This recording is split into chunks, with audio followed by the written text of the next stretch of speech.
Boom, we are back. Episode 106. This is episode 106, but we're still going to start the jersey counter over. So let's go ahead. Episode 6 for LeBron. Let's go. LeBron episode. We are back. Of course, special guest in the building. Barry is here. Chris is here. To our left, to my left at least, co-host, co-creator, co-owner, co-founder, Drock is in the building. What's happening? Welcome back. Been a great week. It has been a phenomenal week. Thank you to everybody that has subscribed lately. Over 500. We got over 500 subscribers. Finally, that is amazing. I finally figured out how to get subscribers. I won't tell you the details, but me and Ish have been working, grinding. To see the results, it's amazing. We have, for the first time, had over 500,000 impressions on this last episode, which is insanity. Like 400,000 came from Twitter, and then 100,000 came from TikTok. So that is insanity.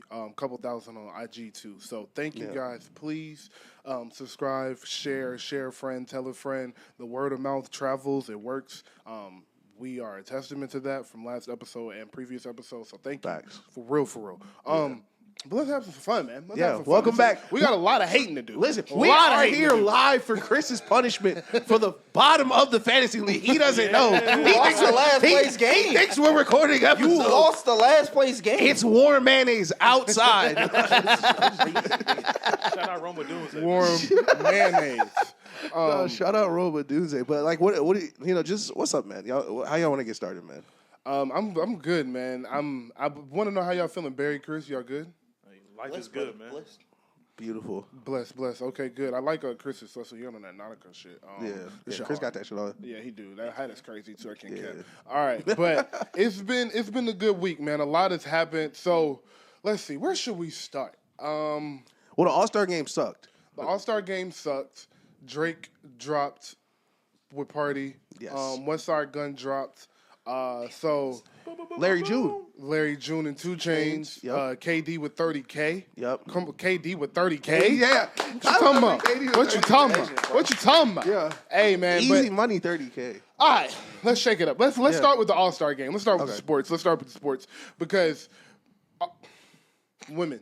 The beautiful women. Yeah, first, let's shout out to them. The women of Atlanta. It's always a salute to you. Yeah. Thank you so much for all you do. Please stay with us while we talk about this basketball. I promise we'll keep it entertaining. All right, thank you. All right. Unless you've been living under a rock. Actually not. If you just didn't really care about basketball that much, you didn't know this happened. Because the NBA sucks right now. But the All-Star game happened this past weekend, All-Star weekend. All went as bad as you could have hoped for an All-Star weekend to go. It's a lot of conversations and nuances of this conversation, but let's just start with a overview of the weekend. Obviously, Ish, you take it away, like your just synopsis of the weekend and why it went the way it went. It felt like, when you simulate halfway through the season on 2K, you just wanted the All-Star weekend. It feels like we simulated the All-Star weekend. It was a terrible All-Star. The most memorable moment from All-Star weekend was me looking up my screen after a commercial like, is that Mr. Beast? Like, what the fuck? What is he doing here? And somehow, listen, from the grace of God, he hit the shot at the buzzer to save that whole segment. Because that was a crash, and everything they did felt terrible. It felt like a Hunger Games sketch. It felt like I was watching Saturday Night Live. I don't normally give Dame a lot of praise, but you a good dude because I know you could have made them shots before, bro. See, that's why I just thought Dame folded once again. Blew another late game lead. But my version of the story. I was watching watch him choke. Why? I knew he was going to fold. I will say that I ain't going to cap. On that last one, it looked like he tried to make it. It really just didn't. I'm telling you, bro. Possible. And, bro, listen, we're going to as a Spurs fan, I'll just go ahead and say it. The dunk contest, bro, at some point, we got to be for real, bro. Niggas bringing cars out round one. We need to go back to the skills challenge, bro. We talk about the Spurs. Oh, listen, I ain't gonna lie. That might have been the funniest shit I've ever. As a Spurs fan, I could not. I kind of know. I was like, we should probably win no matter what. Like, I mean, we got Victor, we got Chris Paul. We'll probably be fine. Like, I think we all like basketball junkies for the most part. Yeah. I think we can all agree we probably like the skills challenge more than most people. Yeah. But it's already really watered down, bro. Yeah. Why are you coming out there trying to cheat the contest? Cheating in a skills challenge? With one of the best, with the future face of the league. We got disqualified. Won. We got disqualified DQ'd, in the bro. skills competition. That's your boy, Chris Paul. Fam, look, they disqualified us and talked about us being disqualified for the rest of the skills competition. They're like, yeah, we got Chris Paul right here. They try to get the mic on and the security guard like, yo, no. Stop. Yeah, just stand by him. We can hear Chris. He bring the piece of paper over. He bring the piece of paper over there. Yo. Like, yo, so this is why this. I'm like, She like, I want to ask Chris Paul. He like, no. So I'm gonna be real with y'all, bro. I completely disagree. I love every second of that. That was so the moment was funny, bro. But Bro, it's about entertainment, bro. That's We fair. here to entertain and That's have fair. fun. We know Chris Paul can make a 17-footer, dude. Who cares? Yeah. like, bro, it was funny because it was like you could have gotten a lot of bad shot attempts up in a multitude of different Bro, ways. literally. Chris Paul took that bitch and said, Just do it. he told Wimby to do the like, same what are you shit. doing, bro? And Wemby's so tall, it looks so goofy because like he had to squat down to drop the ball. Like it would have been easier if you just threw the ball at your height forward. People would have been, oh yeah, maybe that's a shot. You had to duck down to put it back on the ground. Like, it was more effort to do it that way. Crazy, bro. No, that was incredible, bro. So that was a highlight of the damn weekend. Shit. Listen, It was the moment shout out itself Chris Paul. was funny. Like everything Shout out that Chris happened Paul. after that was funny. But Shout like, out that security guy who had the printed out rules. And it was funny because they told him that they said okay. They was like, yeah, we said okay. And after he was like, nah, y'all can't go no game. No. Chris Paul was over there mad, bro. They Chris Paul was said so they think they mad. disqualified them because the fans booed though. No. Good. No. Draymond said it was okay. That's who said it was okay. Yeah, Draymond said, Oh yeah, That's oh, my way God. funnier. Dog. Way funnier. It's a way better story. I don't want to Draymond listen. Green. We gonna hate a lot. I don't want to disrespect Draymond too much, but the irony of Draymond Green being mad at who played in the All-Star game and he ain't played in the All-Star game in like 10 years is crazy. Hey, he got a point though, bro. I ain't gonna lie. He got a point a little bit, but like Dalton Connect got the same right as you to be here. Like, what are you here for? I absolutely agree with Draymond. I think that the rookies playing on All-Star Sunday is ridiculous. Like, that was just the worst concept you could have brought for Dalton Connect to be playing on the same floor as Steph Curry on Sunday night on the All-Star game. Sunday. Prime time Sunday, it's 8:45. No. And we watching not Dalton Connect. We got Zach Edey. Zach Edey out here, bro. Like, what are we, for the All-Star game, like, what are we doing? I It do was From a agree. standpoint of, all right, we gonna see if these young bulls want to go get it since y'all want to be lazy. I understand it, but Draymond is absolutely right. Like, niggas gotta earn the right to be out there on All-Star Weekend. That's Bro, fair. you just out here on Sunday because you won a game on Friday. What that got to do with me? I didn't come to your game on Friday. I would You know rather what I'm watch saying? a bad All-Star game than watch rookies play on All-Star Weekend. Yeah, I think that was- I am not terribly mad at the NBA because they're trying to fix a problem. Yeah. So you can't get too mad at a company, a billion-dollar company that has the opinions of literal millions trying to fix something and then it not going well. That is okay. Let me pose this because I am not too mad at the idea, but I want like you said, they're trying to fix it. So there'll be some tweaks. Now, what if instead of like just like we split up into teams, we had Team Chuck and Team Young Nigga and all the teams we had. Like this, the Young Bulls All-Star game versus the old like that setup, I think would be more interesting if you said, all right, let's do whoever is still the best from the 2023 draft class or the 2024 draft class. Like, if there's a draft class with a bunch of standouts where you got the Thompson twins, Victor, and two other like up and coming possible stars, I'd be happier with that instead of just, all right, here's the best rookies this year. And it's not even the best rookies. It was the rookies that won the tournament on Friday night. Who cares about that?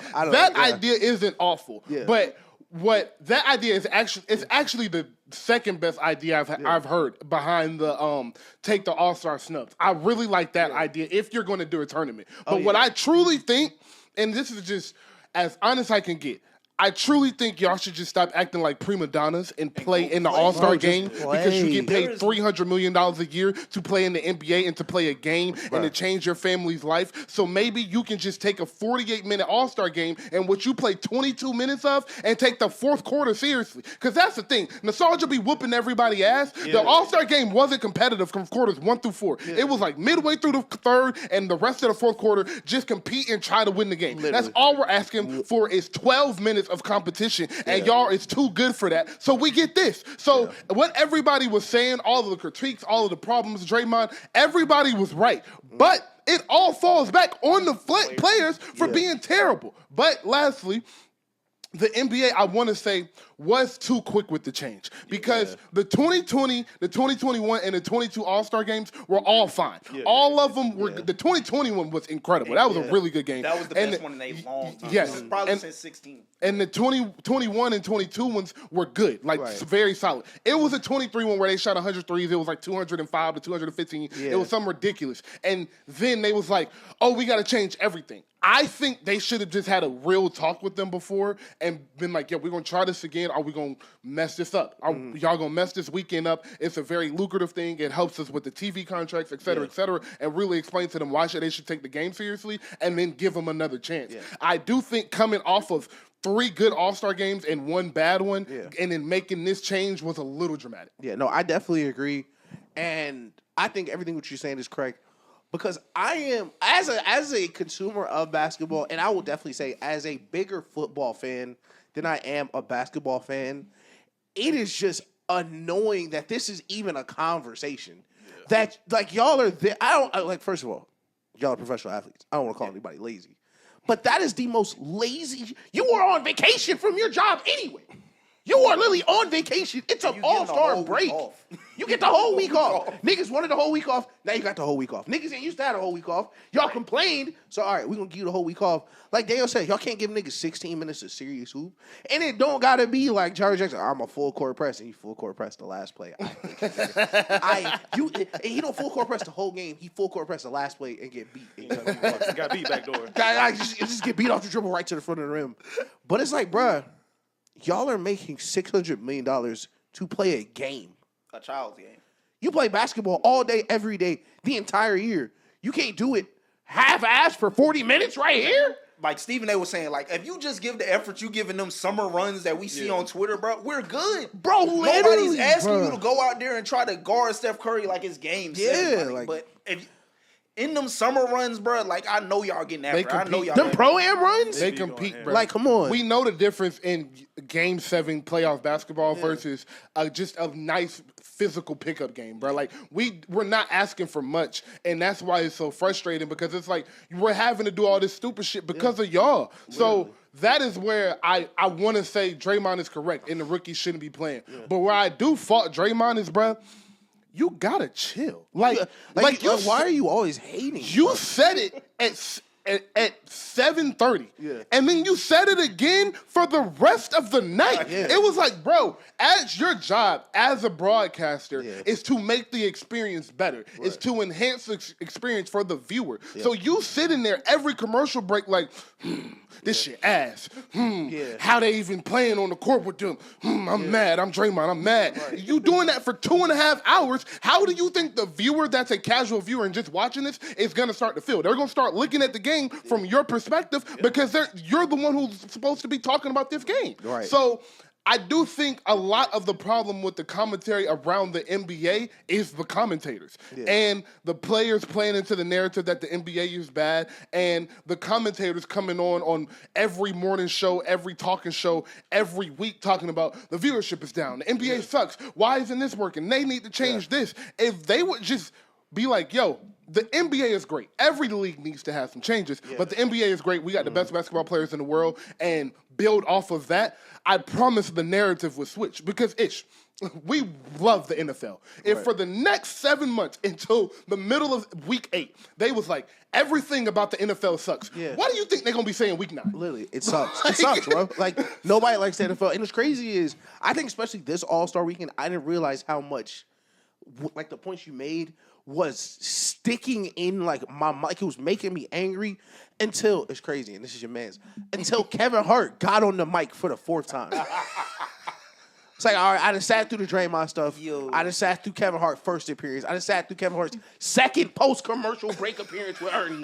And then the 3rd commercial break, Wemby shoot a 3. Oh, my God, all these bigs. Kevin Hart, shut the fuck up, nigga. Shut up, Kevin Hart. It was bad when Shea telling you to shut up. Like, Shea don't know talk. That's what I'm saying. Like, NBA players are telling you to shut up, bro. Like, dog, my center is 7'4" and shoots from 30. If he want to shoot from 30, that's what he's going to do.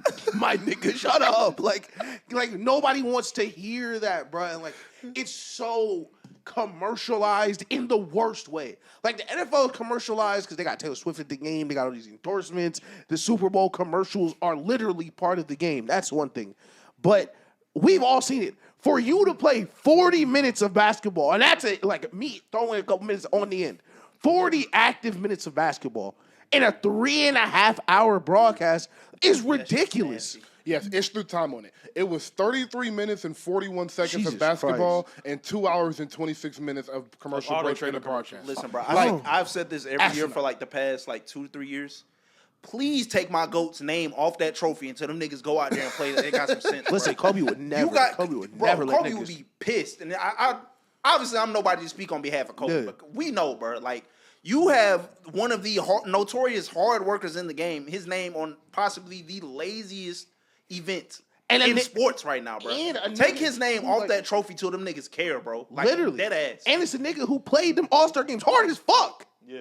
He did not, but like, okay, if Kobe was a nigga at the All-Star games, like, hey, we having fun, that's one thing.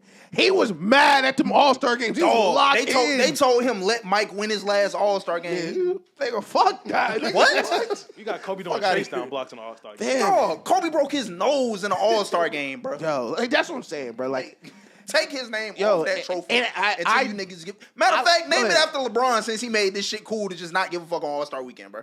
let's address that. Do you think that's LeBron's fault? Okay, so Because I wanted to talk about this all for right. sure. Thanks, Chris. Great segue. The dunk contest is LeBron's fault, everybody. Ladies and gentlemen, Okay. there's because we haven't spoken of the dunk contest. The dunk contest will not be fixed. There's one fix to the dunk contest. Let's start there. There's one fix. You get stars in the dunk contest. I need people to understand again. The moral of this episode is nostalgia be whooping y'all ass. Yeah. Because the dunk contest never had dunks you had never ever seen before. Go watch the 4 dunks Kobe Bryant did to win the dunk contest. You've seen them all before. Go watch the dunks Michael Jordan, Dominique Wilkins did to win the dunk contest. They are dunks you regularly see.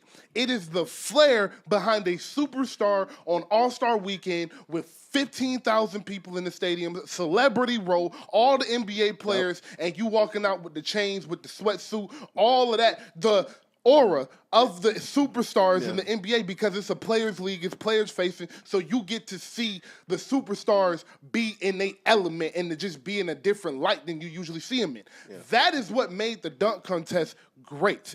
And as you went through the history of the NBA, all of the greatest in-game dunkers, superstar dunkers, did the dunk contest. Your Michael Jordans, Dominique Wilkins, Kobe Bryant, Vince Carter, Nate Robinson, Jason Richardson, Dwight. Andre Iguodala, Dwight, Gerald Green, Blake Griffin, Nate Robinson. Like the stars of the league did the dunk contest. That was a thing. Josh Smith, amazing performance in 05. Like, the stars, the high flyers did the dunk contest. In 2004, there was no way Zion wasn't being in the dunk contest. In 2007, Ja was in the dunk contest. That's just what it was. It brought star power. When LeBron sat on that stage, and it's funny because they was playing it the other day, I was watching it. When LeBron sat in that arena in 2010 against that Nate Robinson, Dwight Howard dunk contest, which was crazy when Nate brought the kryptonite sleeve out, Dwight Howard had the Superman. It was a crazy, and it was, again, not because the dunks were just so amazing. It was just the spectacle of the event with the stars. You don't need Vince Carter telling you who this guy is. Exactly. Exactly. And then you get to the point where LeBron is like, yo, I'm going to do the dunk contest. I'm LeBron. I'm the biggest. I'm the face of the NBA. I do what I do. Yeah. LeBron never does the dunk contest. And after that, a star has not done the dunk contest since because it is a trend that the stars does the dunk contest. If LeBron would have done the dunk contest, you're not going to tell me that the stars following him would not have done the same thing. And for you people that are like, he's a grown man, he can make the decision, you mad other men making grown decisions following somebody else. Bro, that is what influence is. That is why Kobe Bryant did the dunk contest because Michael Jordan did it. Michael Jordan did it because Dr. J did it. That is what influence and impact is. Y'all scream about LeBron, the GOAT, this, that, and the third. Part of being the GOAT is having impact. So don't get mad when he doesn't use his impact for good and people point it out. Because he has used it for good multiple times. And when he does it, we can say, yo, LeBron messed up on this one specific thing. Yeah. I 1,000% agree. I think the dunk contest is more than, I think what you mentioned about players being around other players. Those reactions are what put it over the top for at least me when I was watching the dunk contest. Shaq with the camcorder. Shaq like, oh my God. And a great example of this, and people are like, oh, well, this will never happen again, is like, none of us thought the 2016 dunk contest was going to be the best contest ever. Like, nobody was like, oh, yeah, Aaron Gordon, Zach LaVine. Like, oh, yeah, this is going to be Michael Jordan and Dominique Wilkins 2.0. But it was. And the reason it was because the first time we saw Zach LaVine, even before the Aaron Gordon thing, he walked out there in the middle of L.A., crazy aura, put the Space Jam joint on, and burned the building down. That's the last time you heard great crowd reactions. That's the last time you saw celebrities going crazy. Other NBA players. It was James Harden. It was Russell Westbrook. Everybody in the crowd watching him like, yo, watch. I'm telling you, he finna tweet. And all his dunks were amazing. We didn't need to bring no Kia car. Like, you know what?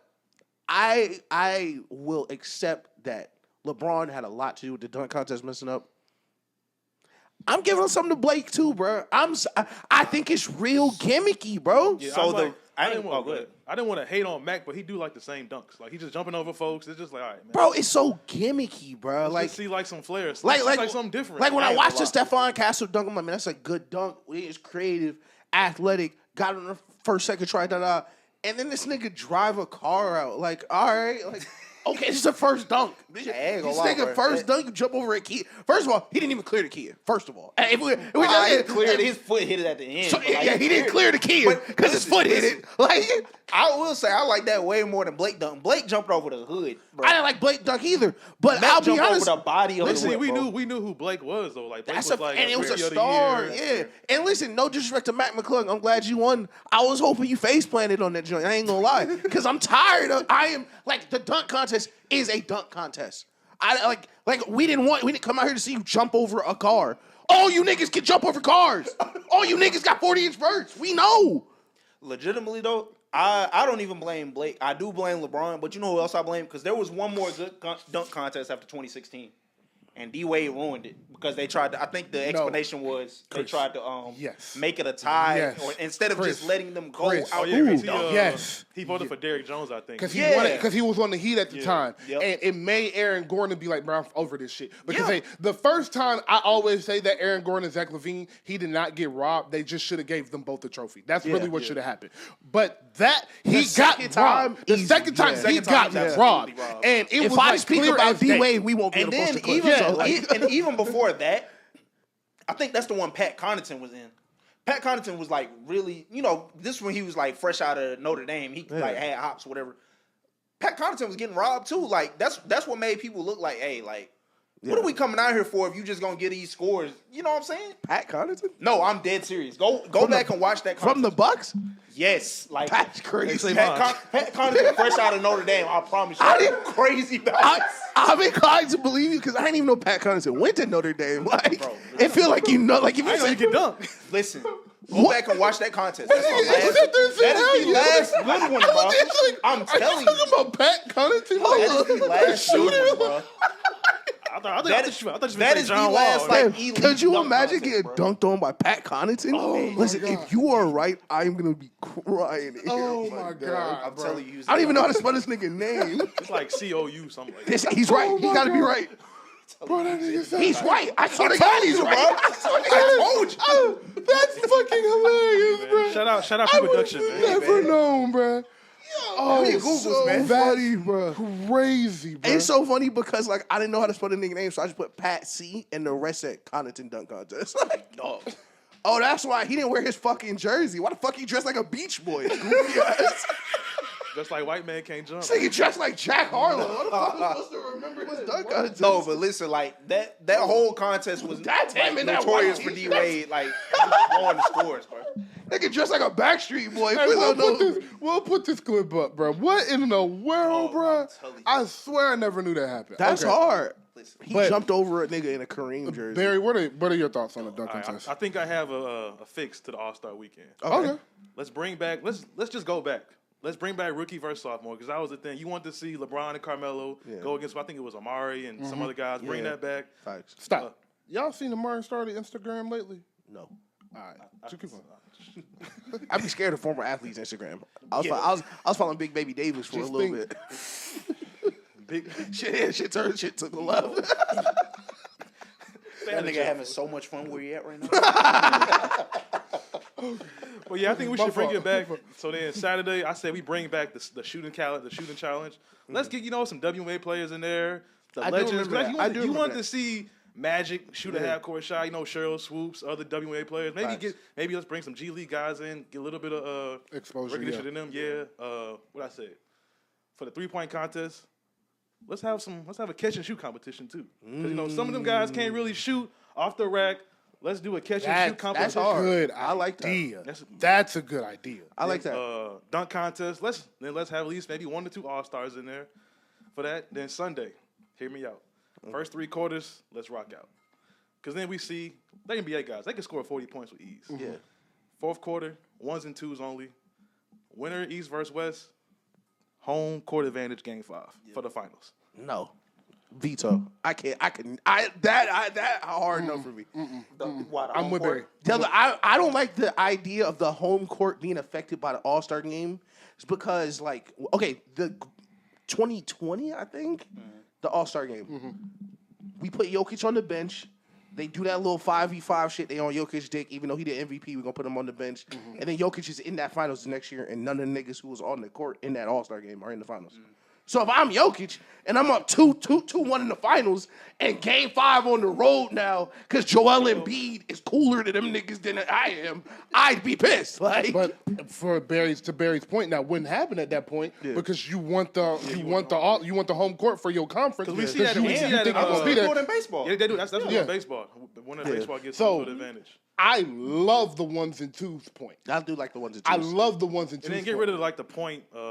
The target. the target score. Because that's kind of Yes. I think you're on the right track, and I think the best solution is 1s and 2s, no free throws, point target. Yes. 1s and 2s. No, I'm not cutting the All-Star game to watch free throws. I'm not cutting the All-Star game to watch y'all jack threes. And the point target makes it where all the shots y'all are taking is important. Because I did like that of the little short tournament style was niggas was realizing, listen, I'm only going to get a couple shots. Maybe I shouldn't shoot this left-handed hook shot from half court. Exactly. So people are more inclined to play. I think, if I had to, just the whole weekend, if we just suggest the idea, I think you should do it, split it right down the middle, every event, conference. I like that. I like think that too. You win points for certain events. The last event is the All-Star game. That's the one worth the most points. And figure out something from that each conference would want. Maybe instead, hear me out. Instead of home field advantage game 5 of the finals, play-in tournament. If the East wins, it's neutral site somewhere in the East, probably New York. If the West wins, it's in the West in LA or somewhere like that. It'll go through those cities. For the not the play-in tournament, the in-season tournament. The in-season tournament. Yeah, not the play-in tournament. The Okay, that in-season makes sense. tournament. In the in-season tournament, West, East, that's where the last game is. Whoever wins the All-Star game last year, next year, that's where the I like that. Another place I think they could use the point target because I actually like that. I like both of the point what does it say? The point target. Yeah. And I love Ish's point about the point system. So I'm gonna just steal both of y'all ideas and put something together. But I completely agree with Barry because when I thought of this topic, that was mine. Just go back to normal everything. Like stop with this tricky shit and making shit confusing. Yeah. Just go back to the normal shit. So when you say All-Star Weekend, everyone knows what you're talking about. And when you cut on the TV, you're not like, why is Chris Paul bowling? Yeah. But so it's the third quarter. Why is it 14-14? Like, well, we got to start it over every quarter. These niggas won't pay attention if you don't. Like, All-Star Friday night. Rookie versus All-Stars. Yeah. Simple as that. I mean, rookie versus sophomores, simple as that. And then I like Barry's point, skills challenge, go back to the normal format with just point guards, shooting guards, and bring bigs in because they're actually skillful I would say now. I would say you keep the same teams. Like I would like to see Mobley and Garland and then maybe and if you want to keep it in teams, I'm perfectly fine with that as well. And bring the Shooting Stars challenge back. That was a good challenge. It brought old people back to the game.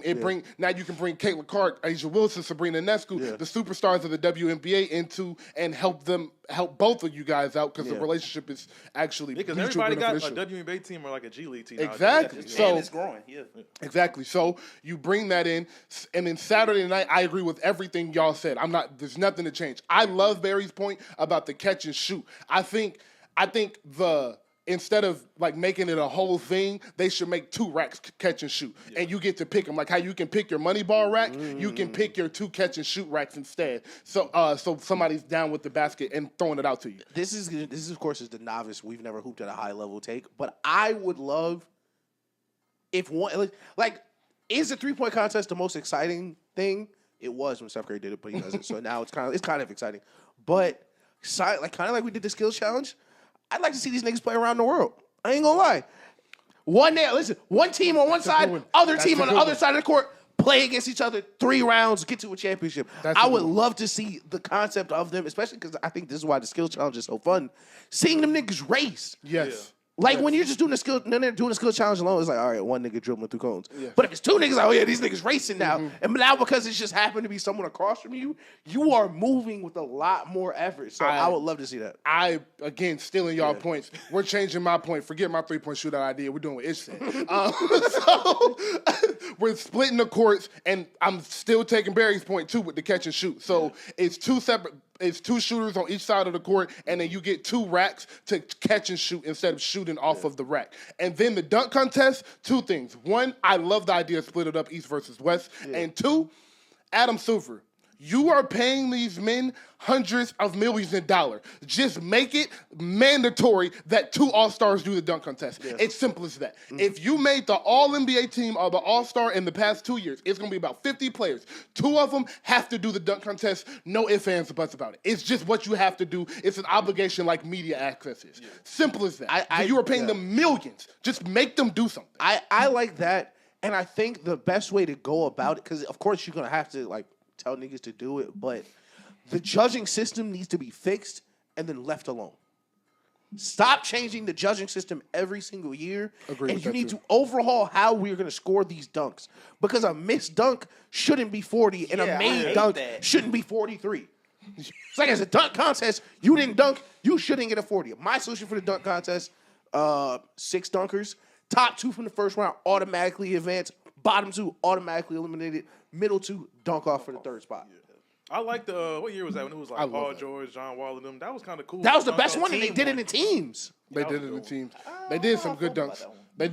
I like the dunks. I didn't like that they were on teams. John Wall was real good in dunks. John Wall had some stupid ups, but yeah, I think, and I like Ish's point. Let's do 6 points. Let's do 6 contestants, and then do what you said. Top 2 automatically, bottom 2, and then a dunk off. That's great. And then all East versus West, so 3 West, 3 East. And then the All-Star game, East versus West, and then do exactly what Barry said. And the prize should be, that's what I was going to say, the last thing. The prize for me would be you get 3 extra days off for the All-Star break. So if you win the game on Sunday, because we're talking about home court advantage, it's hard to do home court advantage. And do they really care about in-season tournament enough to actually play hard for that? Right. So let's give them 3 extra days off. So we will adjust the schedule we'll have the schedule ready and we'll know how to adjust it based off of who gets off in the East versus West. can do it like just the next year. Like, exactly. Exactly. That's all you got to do. You like you said, do it the next year. So the next year you get 10 days off instead of 7. So that's what I would do. Yeah. All right. But, the NFL is just better. I don't know. Yeah, the NFL is shitting on them right now. The last thing I will say is, I think the last problem with the NBA, and I actually think this is the biggest problem, and we touched on this last summer. They do a very poor job of creating stories. Oh, yeah. They thought that narratives would shape stories, but they're just narratives now. And they're just out there, and it's like, all right, we kind of forget about them throughout the year. With stories, it is something that you're going to keep up with throughout the year. And in the past, that was a thing they implemented. With the NFL, you can name a story for 15 different teams. Literally. You cannot do that in the NBA. You can damn near make one for the team that just won a championship. We don't even care. They just won a championship. Nope. Like, so I think if the NBA would do a better job with their partners, NBC, ESPN, TNT, and tell stories and take these, because let me go somewhere else. Everybody keeps asking about the face of the NBA. Mm-hmm. Who's the face of the NFL to a Green Bay Packer fan? The Green Bay Packers. Yeah. Who's the face of the NFL to the Pittsburgh Steelers fans? The Steelers. Yeah, Mike Tomlin. We don't have to have one face of the NBA. Right. We can just make this a team league so people are looking at their teams as the face of the league instead of looking at one individual player to carry a league of 500 with a $76 billion TV deal. Yeah. That's a lot of pressure to put on somebody. LeBron James is an anomaly. Steph Curry, Kobe Bryant, Michael Jordan, they're anomalies. So we shouldn't look at Anthony Edwards and just put all of this on him when he clearly doesn't want that responsibility, which is okay for a 23-year-old not to want that much responsibility because one thing LeBron James didn't have to deal with is 7 different social media apps looking at his every single move and recording everything he do. 1,000%. We got to bring back highlights, too. Shout out your shoes. He didn't have that same type of media attention. Yeah. Like, and a lot of these young athletes have that media attention where it's like, all right, yeah, is Zion a nasty nigga? Probably. Would you have known that in 2007? Nope. Probably not. Like, probably not. NBA players say all the time, bro, if there was cameras around for what we was doing, we'd have got kicked out of the league a long time ago. Literally, they say it all the time. So 1,000%. That Could is you imagine us knowing about Jason Richardson and Steve Nash, like, now? Yeah, like. Fam, Mike was up at 3 a.m. before a road Eastern Conference Finals game, gambling in the club, like around niggas, like around people. Like, yo, that's Mike. Yeah, like at the table. At the table, glasses off, like just vibing. You can never do nothing like that. Like, I think right now, I think what you're saying is right about narratives and storytelling. And this is the last TNT year, and I had I would say I did have a ton of memories on TNT basketball-wise, but I would not be honest with myself if I didn't admit that. Once certain journalists stopped working at TNT, it stopped being journalists at TNT. If you know what I'm saying. Like, R.I.P. Craig Sager, R.I.P. the journalists who were actually doing journalism there. They fired David Aldridge. David Aldridge, like, people who would really tell you stories. We have and it's not just in basketball, it's crazy. It's not just in basketball. It's literally just across the world. We have a journalism shortage. Everyone's analyst now. Everyone is color commentating. No one is just reporting. And we've said this so many times. The problem with doing that with sports is they do not need you to create stories. The sports are the stories. You just need to communicate that to the audience. I'm so glad you went there because you said the key word, which is journalism. Because my thing is we got exactly like we said, we thought we escaped the need for journalism. But there is always a need for journalism because there is always a story to be told, and story shapes viewership. The reason you watch TV shows is because it's telling a story. The reason you watch a movie is because it's telling a story. So if you are going to stay enthused about an 82-game basketball season, you need something to keep your attention throughout that entire season besides will Shea average 30. Literally. So if you tell a story from game one and then recap that story on Christmas Day and then recap it again on All-Star break. And then you got the All-Star break and now everybody locked in because it's 27 games left and it's playoff time. So now that's going to carry the rest of the season and then you got the playoffs and you recap the whole season. And that is how you tell a story. And like Ish said, back to his point, the journalists were the people that were doing that and shaping that and taking it to the networks for them to produce and make theatrical and dramatic so it invoked emotion. What happened was they let so many players in the media and it worked so well because it was so new. Yeah. They started to let too many players in the media because not every player needs a voice. Not every player needs a podcast. Yeah. Journalists are important because let's get something straight. There are more people that can relate to the journalist talking about the sport than they can you playing the sport. 1,000%. And that is a point that is being missed in these NBA talks is you keep only letting NBA players talk about basketball and all they want to do is talk about what it was like when they played basketball because all of them were so worked up and played so much basketball, they don't want to spend their free time watching more basketball, 1,000%. Which is understandable. Yeah. So stop asking them to Charles Barkley doesn't want to watch basketball in his free time, and it is clear. So use Charles Barkley as a personality because he is one of the best personalities on TV, but have multiple journalists next to him, shout out to Ernie, but have multiple journalists next to him to help him shape stories. Again, I hate the segment where they are making fun of Charles not knowing NBA players. Yeah. Well, how is that beneficial to anybody? Right. So that is an excellent point. It's journalism is missed in the NBA and just kind of throughout media in general. And the problem is they're like, and of course, listen, shout out to NBA PA, the Worst Players Association in all of professional sports. But CJ McCollum. But CJ McCollum said, if you got a good team, no more. Yeah, I feel like he was like, all these mid-level veterans who should be making $10 to $20 million, you are gonna make $2 million now because I don't like Steph Curry. Besides that's all it was. I hate the Warriors. Besides the CBA, you know what the funniest thing I've ever seen or heard from CJ McCollum? What? And they said, I heard Luka got traded. I started going home packing my bags. Nigga, nobody wants you. They traded him for you.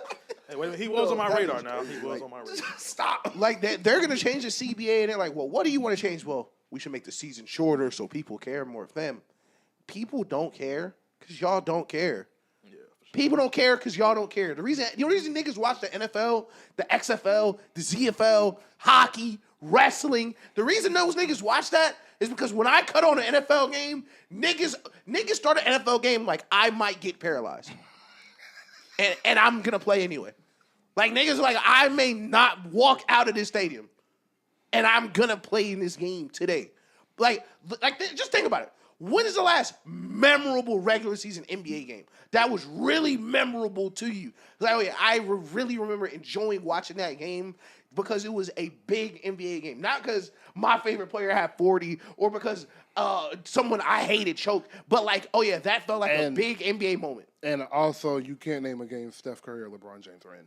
Literally. Dang, I was going to say Luka Lakers debut, but that was not. But if I seriously ask, when's the last time I was at home watching a regular season NBA game? Was wow, this was special. It was probably Steph versus the Thunder when he hit that 40-footer. Mm-hmm. It's 40 NFL games that matter. Just the last 20 years, the NFL has more regular season games that are important than some first round NBA teams. Like Brett Favre's dad died. And he played on Monday Night Football that next week in December in a regular season game. You would never, ever see some shit like that in the NBA. Ever.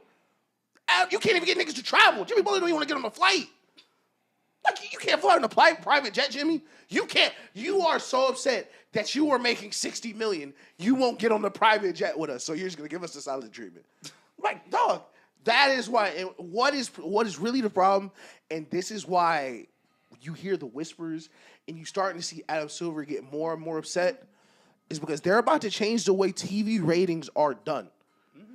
And while the NFL just got their numbers back and say, "Yo, we did so good, everybody getting $20 million off the top," I don't think the NBA numbers are going to look that good. I think the NBA numbers are going to be way worse than they thought because there's no reason to care before May. There's no reason to care before May.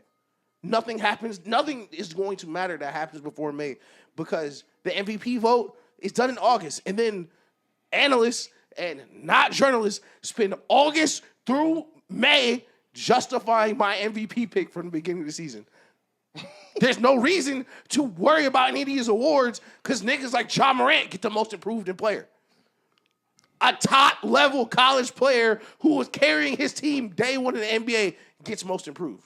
Like, what? Like, nothing matters. Like, if you really look at it section by section, this generation of NBA has removed meaning from everything that we fell in love with the game. NBA awards mean nothing. All-Star games mean nothing. Rivalries mean nothing. Brands mean nothing. There is nothing you see on the game outside of conference finals, NBA finals that matters at all. And it bleeds through the TV. That's why NBA players are like, man, we should be big. We should be bigger. Why? Nobody knows who you are. And I want to piggyback off of that with the fact of the not mattering point because that sounds harsh. But y'all tell us that. Literally. Trae Young went to the Eastern Conference Finals at 23 years old and came back at 24 and said, man, the regular season's just boring. It's hard to get through. Who in the fuck do you think you are, little nigga? Like, it's boring. what? Yeah. Like, what? No. So that's the point. Ish is repeating what the players are saying.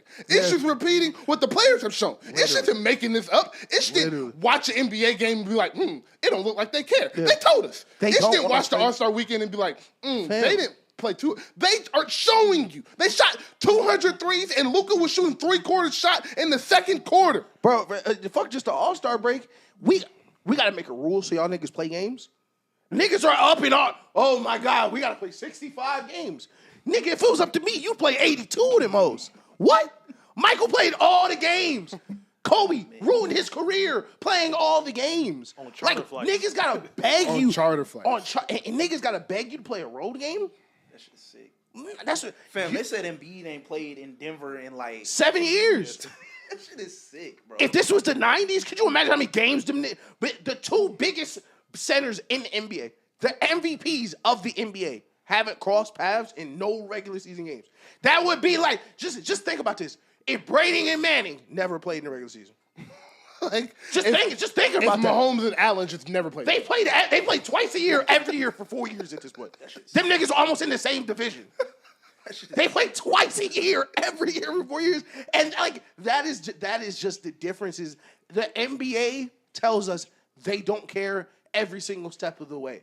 And I don't want to miss anybody because everybody get a little blame. Because them shit jerseys show us, oh yeah, y'all don't care about the brand and you just wanted to put your logo Them on trash-ass All-Star jerseys. Yeah, you don't care. No, not this year. Not this year. Y'all cooked this year. But in the previous, This year was all right. Listen, at this point, let them niggas put their team jerseys back. I've always wanted to do that. I love that. That shit is My hard. jersey's on the way. Let's just relax. It's just so many. Jersey's on the way. I would be hard pressed, and I would oppose to anybody who disagrees with me to find me something that shows the NBA actually cares about the regular season or their product. Even in the finals, we were watching the Denver finals like shit like a regular season game. Shit like a regular season game. Like, and when he say looks like, he's talking about the presentation. The presentation. That's the thing. Like everybody's like, what I can't stand is the nerds. Like, oh my God, it's a 3-pointers. We gotta get a 4-point line, and teams are running too much spread pick and roll. Fam. When I cut on the Super Bowl, they got F-18s flying by. We got a halftime show, a pregame show, a pre-game show. No, they started the pregame to the Super Bowl at 12:30. Dog, like that's 8 hours, bro. With nonstop, like you said, stories. Like, Non-stop. Just they interviewed every major player: Chris Jones, Travis Kelce, Jalen Carter, both the coaches, Hurts. They be interviewing niggas you ain't never heard of. the long snapper. Christian Watson. And Who then the fuck is Christian and Watson? then it's not just they interviewing. They got Cam Newton interviewing Jalen Hurts. They got Bill Belichick interviewing Andy Reid. Like, what is y'all? Like, the NBA has all the resources, all of the money, all the time to do all the things that their brother sport is playing. Baby brother sport, big brother sport is playing. Yep. It's showing you how to do this, how to maneuver, how to shape your league, and you just like. how about the rookies play the OGs in the All-Star game and we have Kevin Hart talk about it? Like, remember that the Nuggets and Heat series? It was like leading up to the game. Is this the worst finals ever? Is this the most boring finals ever? Dog! Nobody wants to hear that. Like, Dog! It was 30 minutes before. Could you imagine being a Heat fan? Like, yo, my team is finally in the finals. I can get up like you and watch. Our way to Like I can get up finally as a Heat fan and watch Undisputed for 3 hours. Like that used to be one of my favorite things, especially as a nigga whose teams competed. First, like as a nigga whose teams competed when I was a kid. Second. I loved being able to wake up and watch 3 hours of First Take, talk about my team. For real. Like, yo, we got a game coming up. Like the Spurs Thunder Game 6. Like, I used to be hyped. If I would have cut on it, like, is this the worst conference finals in the last 25 years? Because it's not the team team I've been picking all year. Not because people don't like it. It's because I'm not a journalist. So my whole job is to analyze and predict. And first of all, y'all niggas are just bad at it. Y'all just bad at it. Yeah. You're just bad at it. And then, even worse, 30 minutes before the finals. So why didn't the Lakers make the finals? Literally. Man. So where do the Lakers go in free agency this year? It's 25 minutes before game one of the finals, and you're asking why LeBron has shot a movie this month. Yeah. What are we doing? It is. In general, in the playoffs, I hate how, like, smaller to, like, mid-level market teams are treated. Like, yes. Like, I think, imagine if they treated. The Packers are in Wisconsin, dog. Fam. The Packers are in Wisconsin, are one of the biggest brands in the NFL, and all I hear in the NBA is how small market teams don't translate, can't push markets, can't do this, that, and the third. But in the NFL, all the biggest brands, except for the Cowboys, are in small markets. Fam, they got Taylor Swift in Missouri, nigga. She in Missouri, dog. Kansas City not in Kansas, nigga. Man, they are in the middle of the Midwest, last bro. year, where the first round matchup was like Cleveland and Orlando, and like it was like, oh, nobody watching this board. Like it was, but that shit was on at a couple games. Damn, that shit was on at noon.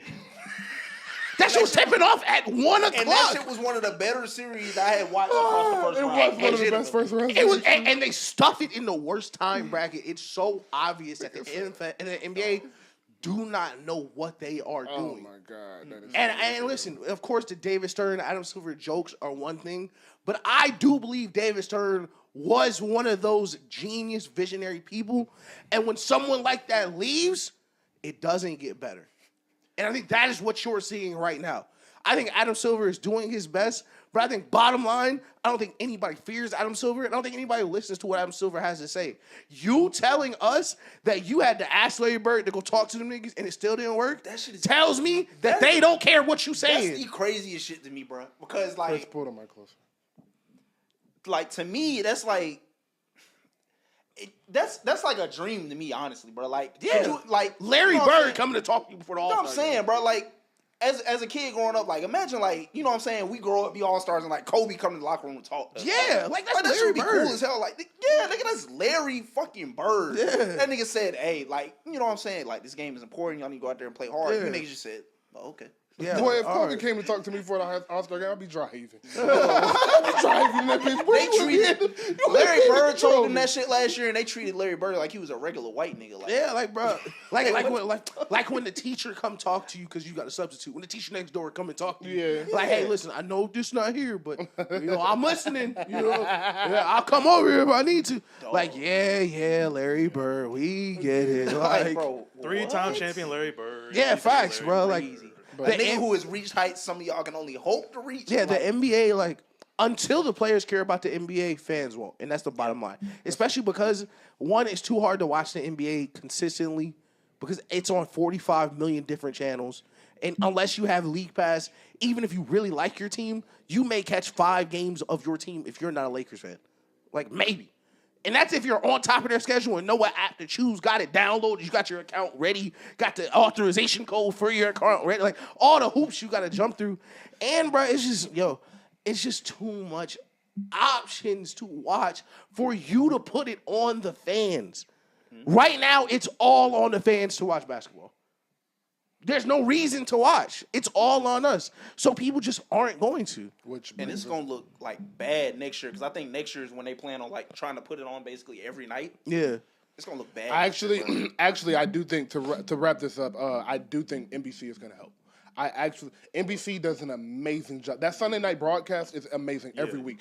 Pre-game, the game, and post-game is incredible. Every single week, it is professional. It is sound. I think NBC has a standard.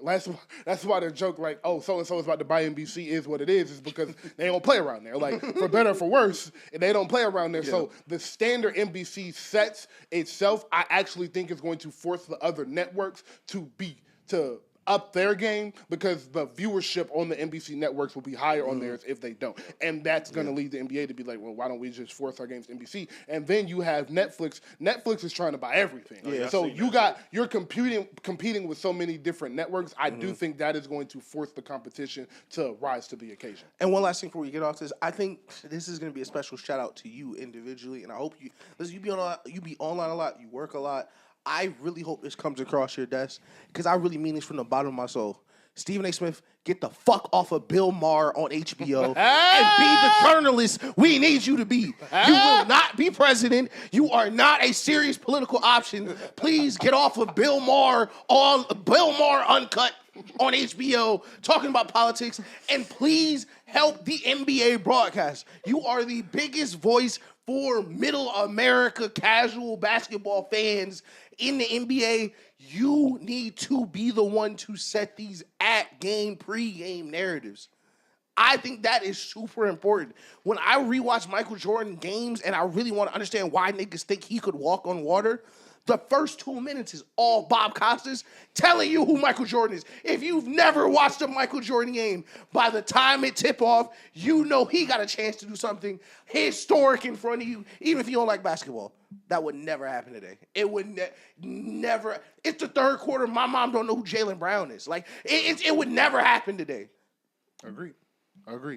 All right, from one hate session to another, man. Party Next Door. Party Next Door and Drake dropped their album, Sexy Songs for You. It was an album that dropped and it came out and I listened to it. So that's what happened. I can confirm there all is music in that project. There are 21 songs on that album and they all have beats and lyrics. Yeah. That's crazy. So I will take this to give this to our OVO correspondents before I say anything else. Barry, how do you feel? Sound. It's a good day. It is a good day. The R&B Drake fan of me was happy. I slept good these last couple nights. Okay. This is what I wanted. No gimmicks, just R&B, slow songs. Hey, if you don't get no women, you don't like it, man.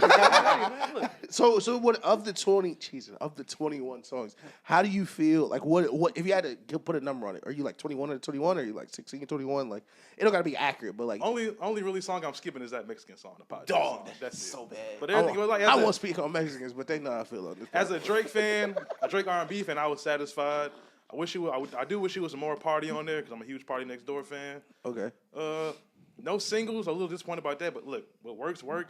I give it as an R&B album, 8 out of 10. Drake album, I say 7. You know, it's no swag rap. And I would like one rap song maybe. Yeah. A Jimmy Cook's thrown in there Jimmy somewhere. Cooks at the end, something like that. I thought the Fighting Irish song was gonna be on there. It probably would have did 400 with that on there, but yeah, 400. So how did you feel about the 250? I'm not a big numbers guy, but like I said, no singles. I think this Barry listens to Griselda. He don't give a fuck. Yeah. Numbers. I'm here for the vibes. Hey, shout out to Griselda too. For sure. I think we can go this way. Just how I felt about the album. I'm trying to figure out what from that rock video I can say on here that won't get edited out. I listened to it. I ain't gonna lie. I listened to it. He said, I ain't gonna lie. I listened to it. I listened to it all the way. I think I saved that. I think I saved Nokia. Got to. Nokia. Give Me a Hug. Baby girl. I think Give Me a Hug. That's what it's called? Yeah. Melissa Ford, you a legend, dick sucker? That's not the bar. That's not the bar at all. But I feel like, and I meant to say this earlier, 2 things. I feel like society's progressed past the need for Kevin Hart at All-Star games. And I think society has past the need of Party Next Door albums. I think, listen, maybe it's because it was 21 songs. But I got to a certain point where I just could not hear that shit. Like, it was making me so mad hearing. I'm not gonna lie. Party is better at like shorter albums. I would give him that. Yeah. Oh, like P1 and P2 was P1, like P2 they were was like Colors, what, 10, right? Colors, They were yeah. all like 10 songs. That's Party. You But know. like 21 Party, we're pushing it. Just Yo, You like, know how bad music got to be for you to be mad you got to finish it because you got a podcast to do. I'm listening to it and Fuck! It's 4 more songs left. I'm listening to shit. And I can't believe that's Party Next Door, because Party Next Door got some joints. Like I ain't gonna, see me for once. if this was 2017 and niggas was like, yo, Party and Drake will drop an album, I would be tweaking. Like, I would be so happy. Come and see me for Bro, once. that's the thing. It's been 10 years since that came out. Like, it's been so long since, like, and even from the first song, and I don't want to hate, like, too much on Drake, because I'm always hating on Drake, but, like, the bars were uninspired.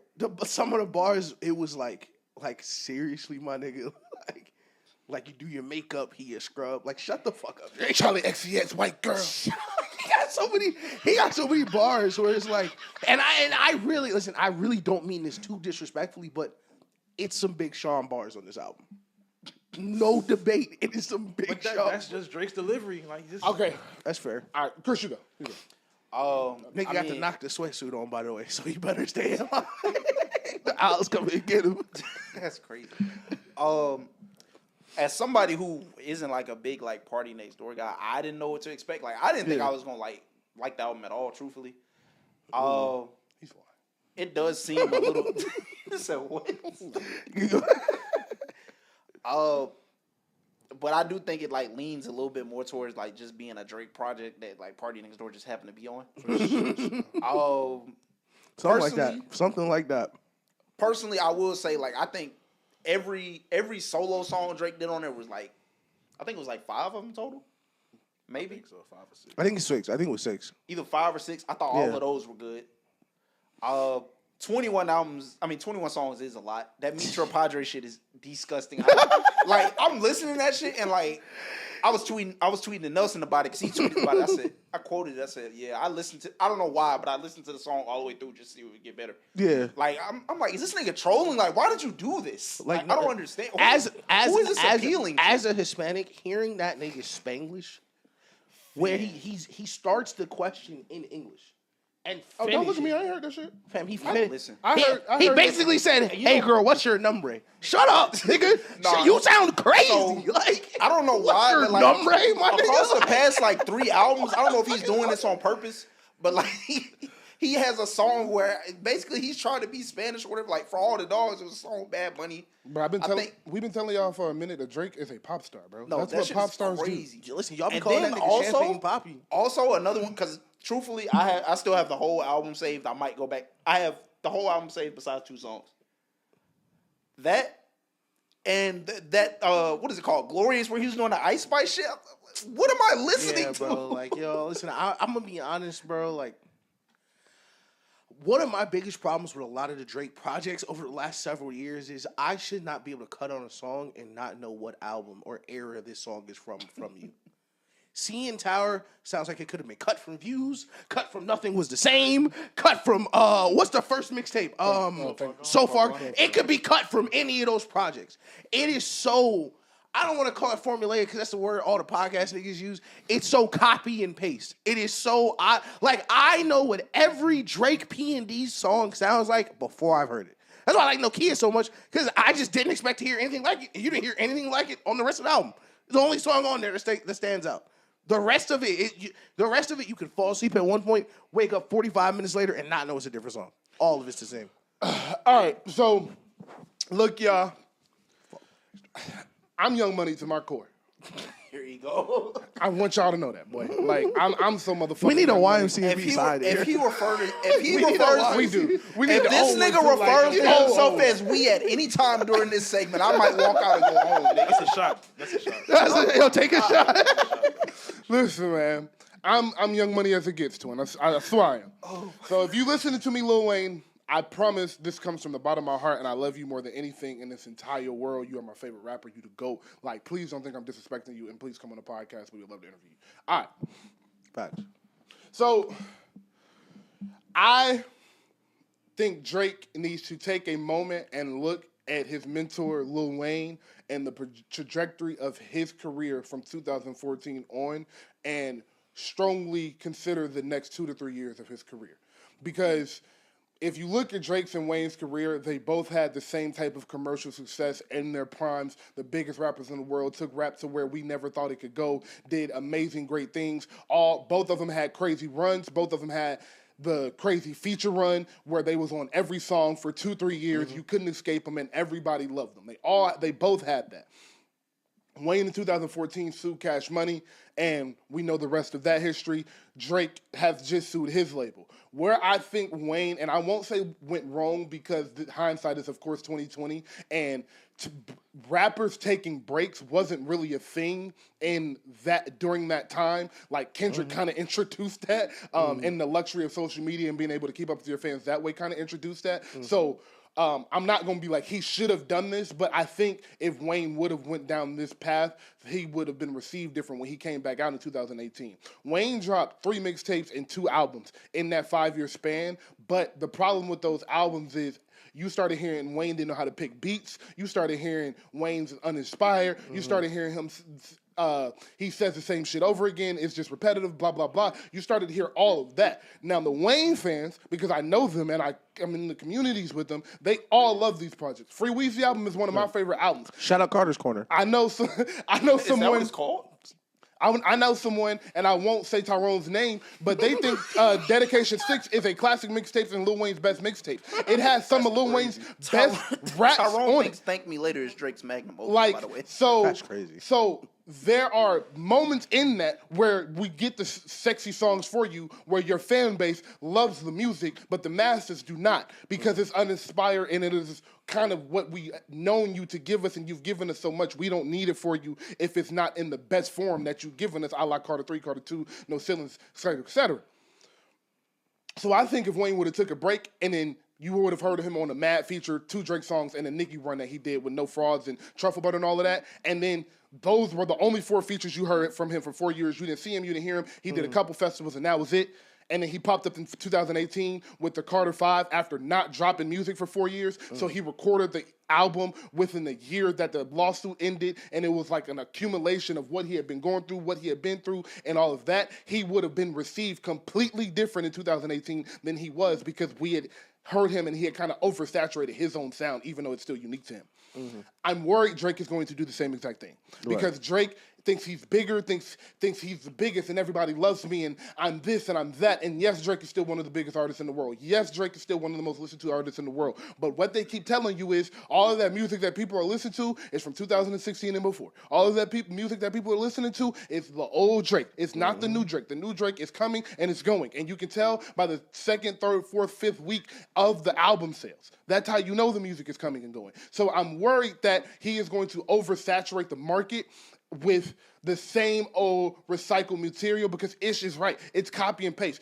Those Drake R&B songs sound like every Drake R&B song for the past 4 or 5 years. And do you know who that's okay to? Drake fans. Do you know who's going to continue to listen to it? Drake fans. You know who has more fans than most people? Drake. So it's going to look like he's still the same, but the music is not going to be perceived the same. And in the back half of the next 4 or 5, when we get to year 4 and year 5 and year 6 after the beef, and he's going to drop the same project in 3 different ways, then we're going to start hearing the critiques we heard with Lil Wayne of, oh, it's wasteless, it's no inspiration behind it, you're saying the same thing over and over again. We're going to start hearing those things. So I just think Drake needs to take a break. My thoughts on the album is, it's Drake music. It is old Drake music that he asked Party Next Door to jump on so they could drop the album on the Party Next Door's label. Yeah. Like, that's all this is. So it's not bad. I don't think the album is bad. If I had to rate it, I would say 7.5 out of 10. It's not bad music, but it's just the same Drake music we've been getting for 4 years. And I don't love Drake like I love Lil Wayne, so I can listen to Lil Wayne rap about anything as many times as I fucking feel like. With Drake, I can listen to him rap about anything, but the R&B, I can't do that all the time. I don't love Drake R&B that much to do that. So that would be my advice, is to just take a break, take 2-3 years off, and let people miss you. Yeah, we've been begging Drake to take a break since Not Like Us came out. We've been begging him to take a break, but for him to still be stubborn enough to continue this path, what you mentioned was probably, it's crazy, I wanted to bring this up. as we get further and further away from this inflection point, and I think people are beginning to understand. They were like, Kendrick can't even do Super Bowl without talking about Drake, or Drake can't even drop an album without talking about Kendrick. Man, for the rest of their career, until both of them die, until we've all forgotten about them forever, those two will always be linked. Yes. Magic and Bird, Brady and Manning, Kendrick and Drake, Nas and Nas and Hos, Pac, Big. It forever. Anything he does will be connected to that in some way. Bow Wow, Lil Romeo. Shout out the nigga from the You Got Served who got betrayed. Marcus Houston, Marcus Houston. Yo, what are we doing, bro? But seriously, it's like history is not like we lived through Drake's prime. Whatever you want to label Drake's prime was, where you think it's 2013, 2016, 2013 to 2016, 2013 to 2020, whatever you think it was, we lived through it. Post that, his discography looked real different from afar. Because when we were coming up, that discography looked really one way. I think after Scorpion, me and his childhood girl, we went through all Drake's songs. Because I was like, bro, I think Drake went 6-7 albums, mixtapes without a bad song. And I seriously felt like that. And we went through it, and he literally did it. From So Far Gone to Views, not one bad song. No.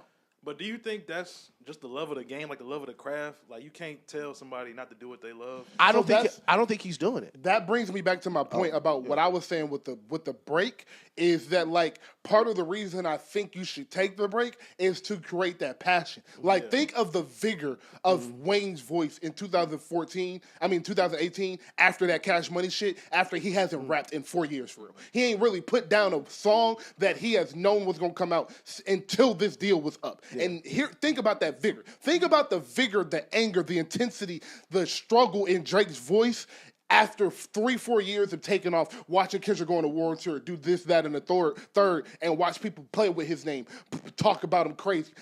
Think about the energy behind that music in 3 years. That is what I just don't think it's a rinse and repeat because you're so good at what you do. Like, it's a damn near a compliment to Drake and Wayne that I'm saying this. It's like, y'all have gotten so good that y'all's good music is like, dude, we get it. Like, you can make good music. So like, crazy. It's a compliment. No, this is so crazy. You know what it is?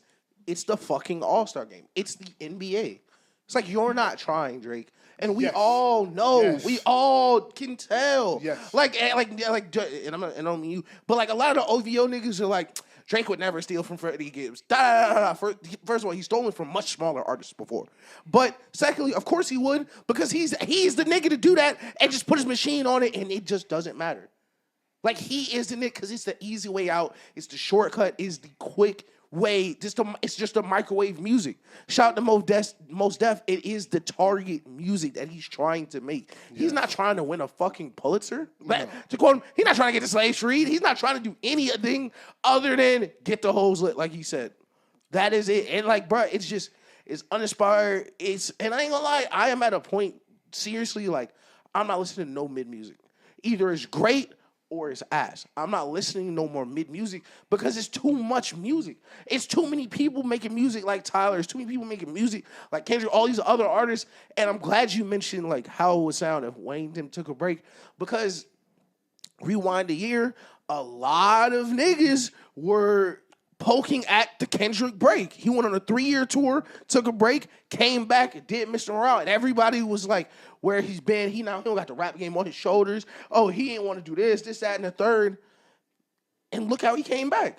Exactly. You need those times. And that's what's so amazing about their dynamic is, like, when we talked about the Beefcast, it's like, fam, if there was anyone Drake, you should be secretly trying to, I would never say pattern your career off because you're just two different artists, but see how they respond to things. It's like when D-Wade and Kobe used to get guarded the same way. Like, the only other person that could relate to the creative struggles as the biggest rap artist in the world would be the other biggest rap artist. So you see Kendrick take a 3-4 year break, and he, one of the best writers ever, was like, yo, I had writer's block. I had things I needed to work out. I had to find my passion for this again, and I had to decide whether or not I was going to continue being a real artist for real. Like, I think Drake, you could benefit a lot from doing that, even if it's just a smaller scale. And then on top of that, bro, like, let's actually take this back and realize So Far Gone came out in 2009. Bro, it's been a while. It's been 16 years. Yeah. 2 years off is okay, bro. Just it's okay. Literally. It's okay. Like, bro, we're at a point where your discography is more filler than it is heat. Or it's getting to the point where at least it's half and half. Yeah. But I'm taking Her Loss out of this. I think Her Loss is that shit. Like that. I think Her Loss goes. That is a great Her album. Loss is amazing. But Certified Lover Boy is good, but it's filler music. Scorpion is good, but it's filler music. More Life. More Life is good. Scorpion good. It's some good songs. It's some good songs. Like March 14th is crazy on that bitch. Blue Tent is crazy. It's some crazy. Like he's Drake. He's going to make good songs. See, no, but I agree with Chris. It's like the view. It's like the view thing. Like it's good songs on Scorpion, but as an album, It's not a good. it's not a good album. It's not a good album, no. Literally, I was going through songs. I was like, I can put this on a playlist, this on a playlist. Like, Yeah. that's how it's been. Like, because I feel like the same way. But I literally have a playlist in my phone. I'm like making Scorpion less mid, And- and it's songs from Scorpion. And it's like, that's the thing. It's like you're taking his songs and you're making a playlist out of them. Whereas I cut on GNX and I'm listening to GNX. I cut on Nothing Was the Same and I'm listening to Nothing Was the Same. Right. That is the difference. Is I'm cutting on the Drake album, taking 3 songs off of them and putting it on the playlist. The only good thing about this one is since it's all R&B, you can be like, I'm in R&B, let me just play this. Yeah. But like Yeah, other that's a songs, fact. other albums, you really can't do that. And Like, again, yeah. I want to say like back, because I do want to get back to the album because, bro, we have talked about Drake a lot. I do want to say, again, the music is not bad. I don't want people to think I'm saying this album is bad, that he sucks, that none of that. I am just saying it sounds uninspired, and as somebody that doesn't love Drake R&B, it's not something I'm going to run back to. Nokia is crazy, though. Awesome. I heard Nokia. I was 26 seconds into Nokia, and I was like, that's the hit. That's it. That is crazy. Great song, and it's crazy. Just to transition, because I do want to wrap up these albums because we do have a couple of other things we want to hit. But while we were talking about like Nokia, and you mentioned there was no single from the album, I was surprised when I heard Nokia that was not a single. But to transition to what I was mentioning with the 250 first week, I think we have registered a soft ceiling for what the future is going to look like for Drake. I think 250, 300, 350 is going to be the level they allow him to get at. And I think that's the reason Nokia is not a single. Because he knows they're not going to allow that to go. So it's better for me to put it on the album and let you digest it directly than, okay, let me drop it as a single, it drop out of the top 10 and get to 4 and then drop out again. And the reputation of it hurts the song. That's one of Drake's best pop songs. That For shit sure. Is crazy. That shit is crazy. For sure. I've always said he picks like the worst singles. Like, Yeah. like Take Care. What was it? What was the single for Take Care? Was it the model? It was a couple. No. The motto, I think the motto was. No, it was Headlines. Headlines was Headlines. I would take Look What You Done over Headlines any day of the week. Shit. I don't know about that. No, not first single. Headline? I love Headlines. it. Well, I'm talking about best song because usually the singles Yeah. like the best song. Yes, not. That's fair. I do think the best song on the album is Look What You Done, though. Yeah, for sure. But I You think so? Yes, yeah. I don't know, man. That's I a got fucking. That's a. Off Take Care. I got cameras. Woo, that's Oh, yeah, like cameras. that. No, I'm just saying Cameras like cool. the not singles aren't really like the best songs. On the Remember album. when Drake albums used to have that many good songs? It was like niggas was like, nah, it's the ride. Nah, it's cameras. Like you don't do that The shit Ride no is more. up there, too. The Ride Yeah, is you don't do that shit with Drake. When was the last time? Like her loss was the last time niggas was like, oh yeah, it's like 4 or 5 bangers on here. Well, I guess that what you call it, the album cuts or the B sides. Like he has better B sides, A sides to me. Okay, I see Yeah, what that's you're fair. saying. Yeah, That- I that's agree with fair. that. I would agree with Yeah. that, too. So what's your favorite song to take here? Is it Look What You Done? It's gonna be good ones going cameras just as an R&B nigga. Okay. But Cameras is a classic. Cameras, yeah, for sure. Yeah. All right, so let's flip to another rapper real quick. Westside Gun, y'all heard of his album? 12. I'm so mad I didn't listen to that. 'Cause Blank wears Hermes 12. I think it's so funny that he just got to call them 12 and 13 now. Like, you can't say what the full title is. man. Listen, shout out Stove. Let's clap it up for Stove God Cooks, man. Hey, 5 Stove God Cooks features, man. Niggas are working, listen, bro. man, y'all lucky they don't care about the recognition because that whole Griselda boom boom bap I'm rap. telling you, listen, y'all lucky Stove got Cooks in that 360. Y'all I'm lucky, eating good. Y'all lucky he can't drop for real. Like, if he could drop, y'all, it'd be a lot of plates Listen, without man, food shout on it. out Bodie James and Ransom, and they drop whenever they Bro, want to. Y'all Bodie are- James do not stop working, bro. He just announced again, bro. He just got some with Craven. He do not stop working, bro. I love 12. Not 12, the album 12, but listen, I ain't gonna lie. Listen, this is, and I'm gonna say it for Barry. this is one of the most legendary mixtape runs ever. I don't know. Like I said, I tweeted this. I was like, look, Khaled got the hits, but man, you put on a West Side album, it's just different, bro. It is a very well curated sound. Yeah. He does a great job of blending that subgenre of rap and blending the best of the best together. His beat selection and his ear for music is top of the line, top of the rap game. Yeah. Like, he is special. 12 is a really, really, really good project. Stove God Cooks, though, he showed his motherfucking ass. He's a legend, bro. Welcome that to the club. Boy is crazy, dog. Like, but the production blended with the beats is a match made in heaven. And I love West Side Gun. I don't get married to his albums often, but I've listened to every album in this series since 9. Yeah. And they're all great. And insane. Like from start to finish, like it's no dull moments. It doesn't get repetitive. Like he knows how to find the sound and stick through it throughout a 12-song project, 10-song project. He's cold, bro. Yeah. So shout out to West Side. I think 10 with Drama is probably my favorite. 10 with Drama is the best one. That shit is dumb. That shit is that the black and white one? Yeah. Yeah. Oh yeah. That shit. What's the one he dropped with Psycho Sid on the cover? Was it was actually called Sid, wasn't it? No, I think that might have been 11. Was that 11? I gotta go back and look. But no, 10 is the nigga with the orange beanie holding the chain, and it's got Black Star on it. Got Black Dog. That one with Psycho Sid on the cover was the last one. I was stupid. That one was really good. I don't know who Psycho Sid. Oh yeah. My fault. Yeah. Oh, that's still Frank. Old with a mullet. This is 10. Oh yeah, that's this is the best one. This one is crazy. That's a Khaled album. This one is crazy. But with street rap, with real rap. Yeah. This shit is crazy. So like speaking, Still Praying. That's what it's called. Oh, Still Praying. There's that's the one with the posse cut on it. That's a crazy song. It's like 8 niggas on that song. Bring that back for sure. Bring back the posse cuts, please. But in that same vein, did you listen to 2 Chainz and Larry June album? Absolutely. Yeah. Listen to Alchemist. Bro. I don't listen to Larry. Go ahead, talk about it from the 2 Chainz. I have personally never I've listened to Larry June, but I've never gone out of my way to listen to a Larry June album, bro. But naturally, I'm always paying attention to what 2 Chainz was doing. Before he even promoted the album, to myself, I'm just like, damn, I ain't heard the 2 Chainz album in a minute, bro. Yeah. I go on Instagram they finna drop, bro. Mm-hmm. Everything about that album is perfect. I feel like it's not to be corny, but I feel like the album has a mood for everything. Yeah. So, Life is Beautiful is just so fucking relaxed. The song itself is so relaxing. 2 Chainz was tweaking that entire album. No, that's Titty Boy. That's not 2 Chainz. That's Titty Boy for sure. And that is where I believe that's where 2 Chainz needs to be. And then my favorite one on there is Generation. Mine too. Crazy. Both of them niggas just snap. But after that project, I like I said, I've never gone out of my way to listen to Larry June. I've heard a song or two, cool. Facts. But now I'm kind of damn, do I need to start tapping in with Larry June more? I feel I know we often get into this whole this person carried. I feel like both of them really brought something. Yeah, brought something to the table.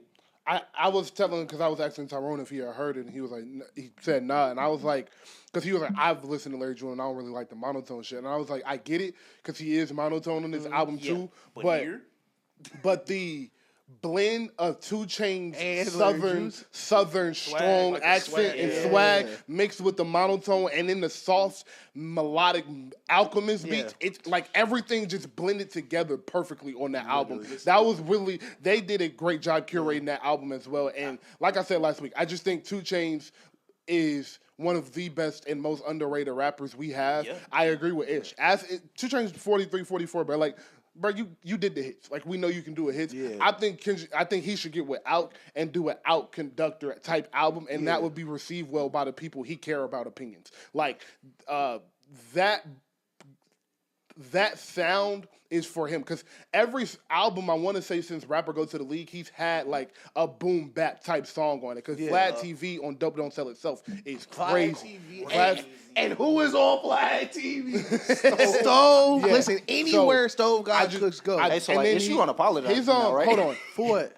Remember when I told you 2 Chainz was an Atlanta legend? You laughed at me. Who? What's the song? Don't make me denigrate 2 Chainz right now. And Forest Line. Forest Line on 11. Oh no, on Hermes 8. Hermes 8, side B. It's called Forest Line. Yeah. Play it on the way home. Yeah. 2 Chainz is on there getting off. Like that's just the lane for him, and I think that's where 2 Chainz should kind of just navigate the back half of his career. Black TV. Yeah, bro. Like special. Like it's only a few times in rap where I've been like, damn, like I didn't know I needed this collab album. Yeah. And like this was one of them. Like before that, I think it was like Drake and 21, and then before that, it might have been I'm blanking actually. It was nice to get an album, first off, that's unexpected, that's really good, and then secondly, just get a cool ass rap album because it was like. Yeah, I think Epiphany's my best song. My favorite song. The Epiphany, just talking about you get your cologne from CVS. The Kendrick. GNX is like, it's so heavy. Yeah. It's a lot of dissecting. It's like reincarnated, like make me sad. It's like, yeah, right. And I listen to the story of Black Hippie and I'm like, damn, I love you, Kendrick. Like, so it's just a lot to go through to listen to that album as good as it is. So it's nice to just got some music you cut on and just vibe to. Like it just like background music. Relax it to for sure. Eating caviar on a long bottom. I'm telling you, I love it. I love the Alchemist beats. I mean, we are so pro Alchemist, so pro Conductor. Listen, like man, he up there. Listen, Alchemist is up there. Alchemist is one of the best producers ever. More than I woke up to a lot. I wanted to ask a couple more things because I did want to mention, of course, Kendrick got the Triple Crown. We're just gonna throw that at the end because it's not much to talk about that. We just got to do it for the segment. But Super Bowl next year, who would y'all like to see? I mean, just early, just You talking about halftime? Yeah, halftime. Just to throw it in out there. Can I say Stove got cooked? You'll never see a Hey, I know we got real passionate last week, but Listen, chill. we got real passionate about rap. Because you imagine a nigga coming out to Cocaine Cowboy. I was like, yo, is that West Side? Nigga said, what is stamp Next year. So I'll give a white answer and a black answer. Are we getting we getting urban again? Black, I think, and this may be a stretch, and I don't think they'll do it. I don't even think he would do it, but I would like to see Tyler. I think Tyler, that style performance fits him well. I think he would want his discography to grow a little bit more, but his performance and his creativity with the stage, I think that venue suits him well. I'd love to see Odd Future. Yes. And then white people, probably Billy. Oh, Billy. Okay. Yeah, Billy. Okay, I like that. Wait, no, Justin Bieber hasn't done a Super Bowl. Justin Bieber would be my white person. Where is it next year? What's the next year? I think LA. Santa Clara. Okay. California. Yep. Good job. I say we get. Because I did not know. I said we get Mike Will and Miley Cyrus. Michael Little Miley Cyrus No, is crazy. No, sorry. Jeez. Hey, mine is Miley Cyrus. Miley Cyrus would go. It would be Miley Cyrus. Miley Cyrus would go, but don't come unless you putting that wig on. For sure. For sure. Don't come unless you Hannah Montana too. Yes, Lord. Yes, Lord. You better be ready to be Hannah What you talking Montana. about? You better live the best of both worlds on that stage. You better climb. I know one. Dang, that mountain better move.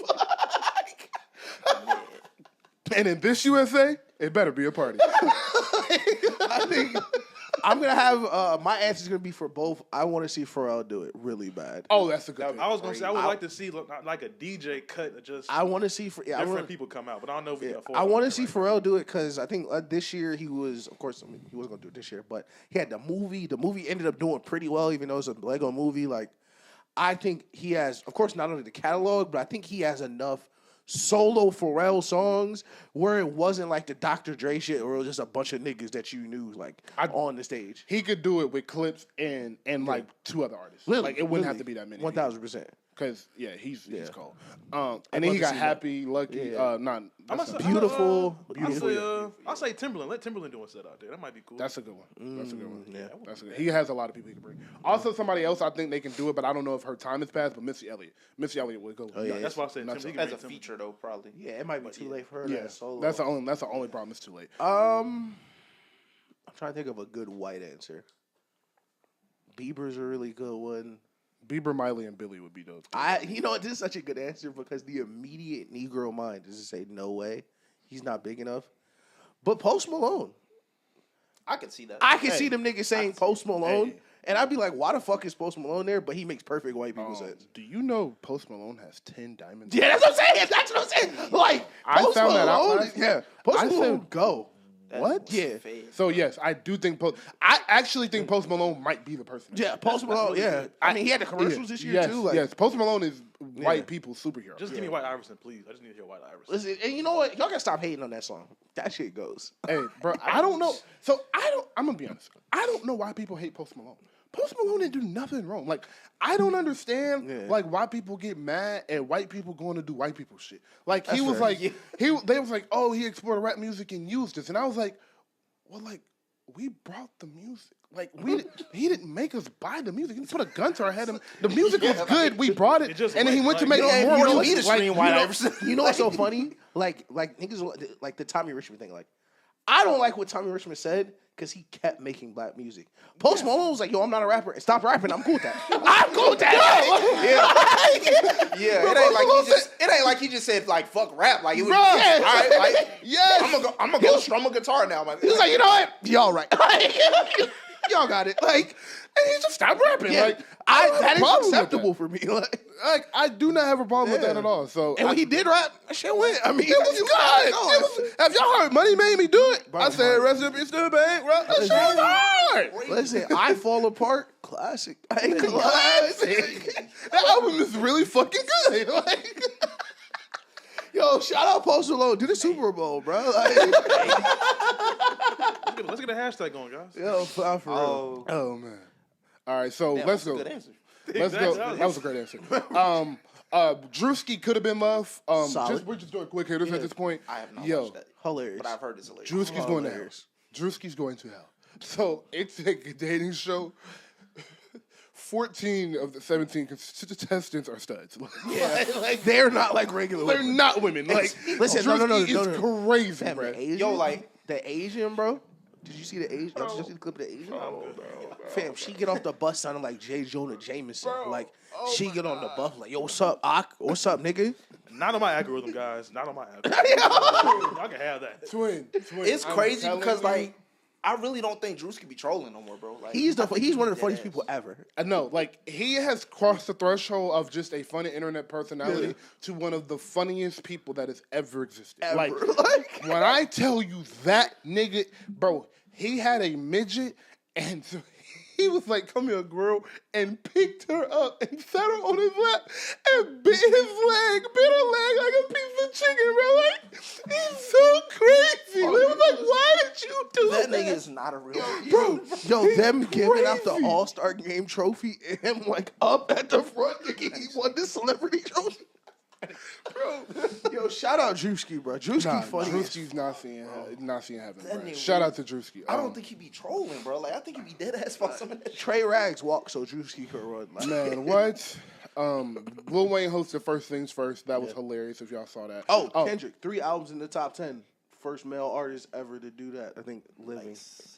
Salute to him. First rap artist. It was the first male artist. Yes. Yeah, first living. He was male the first artist. rap artist to cross 100 million monthly listeners. Yeah, that's what it was. He's at 102 million monthly listeners right now, which is ridiculous. Drake never did that, but first male artist. Yeah, because Taylor did. Taylor did it too. 3 albums charting in the top 10 is ridiculous. And then he has 3 songs in the top 10 with Not Like Us, TV Off, and Luther. And we told y'all Luther was a hit from the album. We said that as soon as we said Squabble Up is going to be the one they push initially, but Luther is a hit. Exactly. And now we literally said so do niggas hate Squabble Up? I seen like tweets about it. They was like, yeah, like Squabble Up isn't good. No. And these were Kendrick fans. Like, listen, I love Squabble Up. That was my first time seeing it. Can I ask y'all a hot take question? Yeah. Should Future regret calling Kendrick for the feature since he didn't win the Grammy or the Song of the Year? Hell no, you dropped a classic. I mean, yeah. Nah. Does Oppenheimer regret building the bomb for the United States government? Probably not. So, no, because I don't think Future do this shit for Grammys. Like, that's a fact. So it was like, if he lost out on like a brand deal or something, maybe. Yeah. But it's like, all of that did was grow Future's brand, grow Future's album, make the hype for the next 2 albums better, make the hype for the tour better. So I don't think he cared that he lost a Grammy. And I listen, don't think we do forget just because how everything ended. This was beef. It was what would Pluto do? Like Pluto will call a nigga to smoke you. That's what Pluto would do. Like, hey man, wartime. I get type it. Shit. And then GNX sold 250.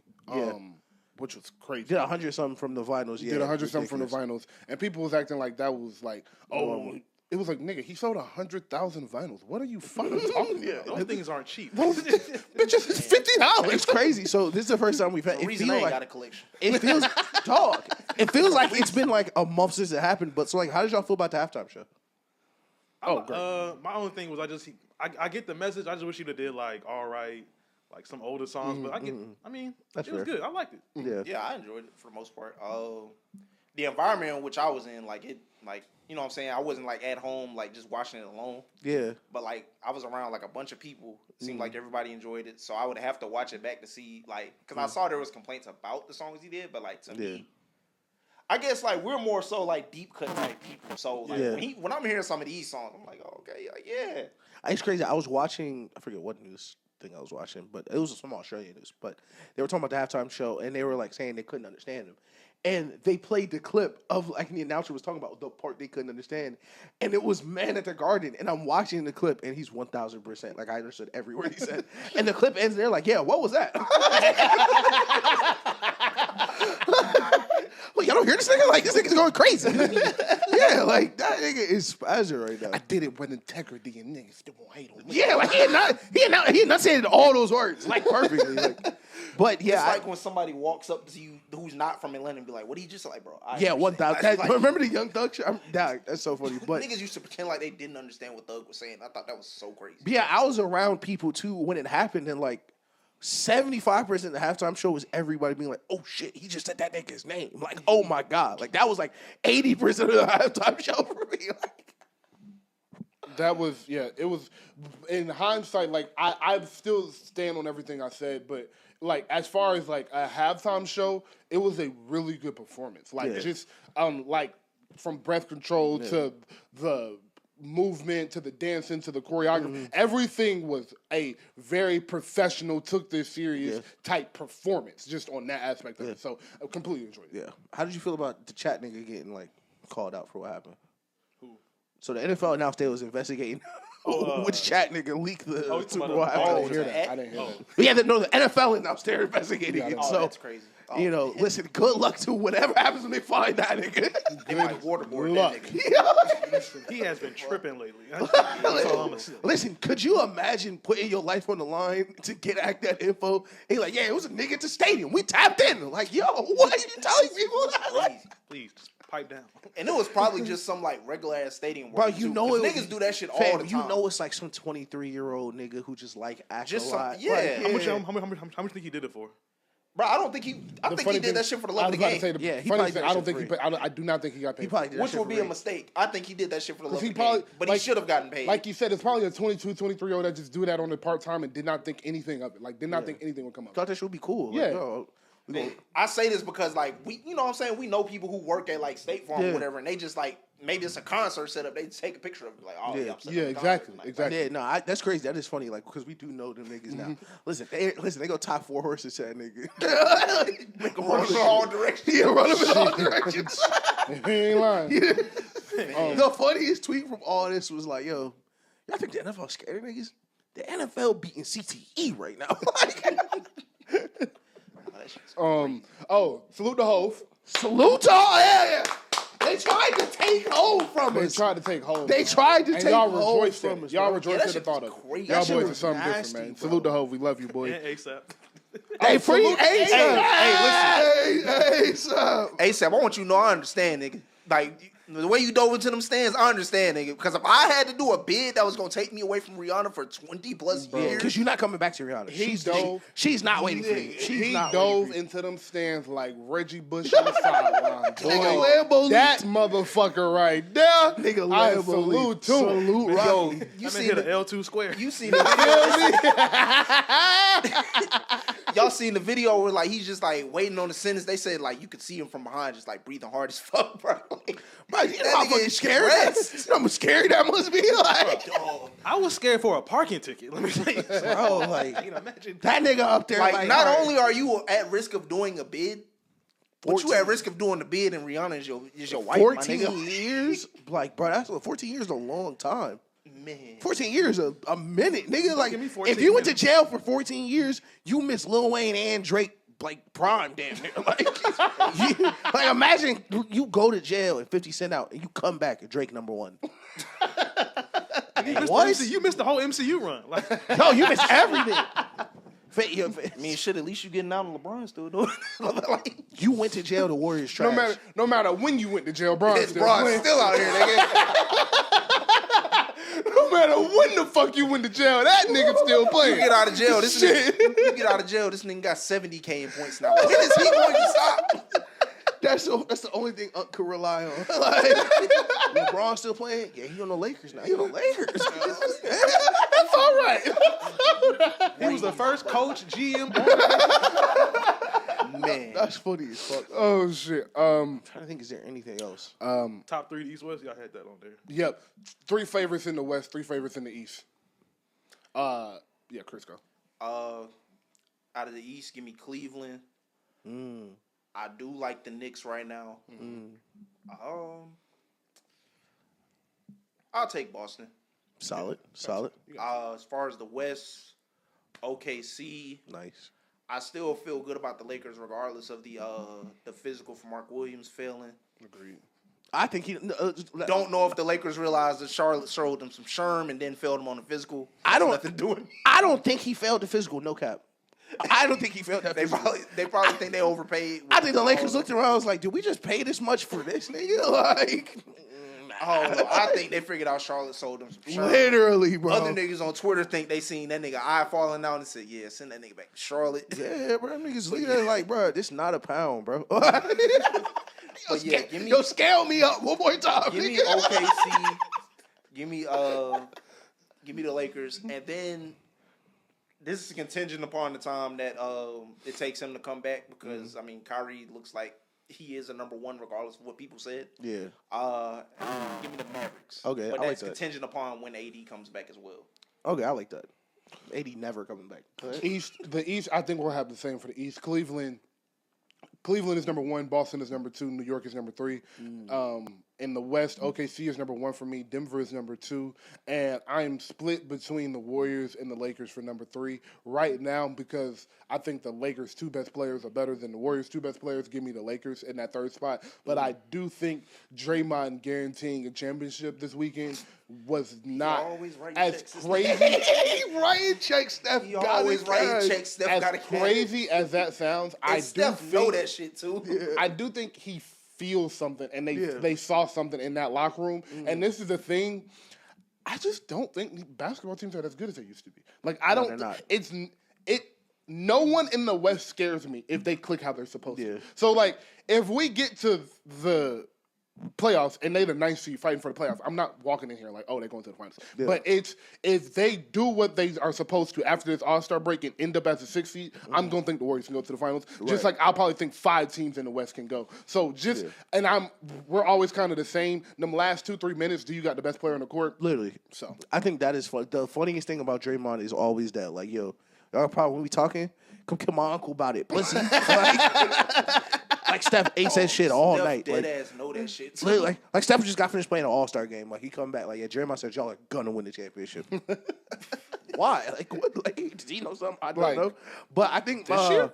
Like literally, my 3 out the West is crazy. I do have a team that nobody's mentioned from the West, so of course we're gonna keep the East the same because the East sucks. But the West, I do have OKC 3rd. 2nd, I have Houston. 1, I still think Denver. Okay. I like that Houston. But I think Houston's going to be a lot harder to beat in a 7-game series than people think because I think they remind me. There's no Kevin Durant, no Russell Westbrook, but young OKC where it's like, man, these are the most athletic 8 niggas I've ever seen in my life. I do like that point. I do like that point. Like the way that Thompson nigga just move around the court, like yeah, he do. He's different. He's different. He move different. Yeah, Barry. I'm gonna go Cleveland, Boston, Detroit. Hello. Yes, sir. D-Town. Yeah. Pray for Detroit, by the way. Always. Yeah. I really want to say Orlando, but they got some injuries and they still had a point guard help, so stick with that. West, OKC. I think this Lakers team might be pretty good. They're good, bro. They might They're chill good. out. Go ahead. Sleeper team. I'm going with the Clippers. Okay. That's not bad. Not bad. So Kawhi is healthy. Kawhi is playing. Allegedly. So how I firmly believe the Lakers are better without Mark Williams than they were post-trade. How do y'all feel about the roster with Mark Williams or without Mark Williams? With it being like rescinded, did you like it more with him there, or do you like it more with Cam there, Dalton there? I'm gonna say we're assuming in this scenario Mark Williams is healthy, and in that scenario, yeah, I do like him more with him there because it kind of you still have the same problem. It's just you just have a better solution because you got Luka now. But you still have the same problem where your best defensive lineup is not your best offensive lineup, and your best offensive lineup is your worst defensive lineup. Okay. So you're kind of in the same scenario you were with AD, but you have Luka now, and he's such a game changer and a floor raiser that might not matter. And like I just said, I don't think that many teams. I don't think it's that many good teams in the top. In the West, I think the Lakers can beat every team in the West except for Denver is what I'll say. I think that is the problem with Mark Williams. You think they can beat Denver? No, because I think Jokic is seriously going to average a 40-point triple-double against them. Dude, Jokic was in those series averaging 32, 10, and 12, and AD was guarding him. They have Jackson Hayes guarding him. I'm going to say something, and it's not going to sound realistic. But I do want to preface this by saying nothing about this nigga has ever been realistic. But in a 7-game series, I don't mind if Bron guard that nigga after the Olympics. After what I saw in the Olympics, he can't do it. And listen, I'm not saying I watched a documentary today too. Listen, I'm not saying he's going to game 1 through game 6 or 7. You on Jokic for 40 minutes.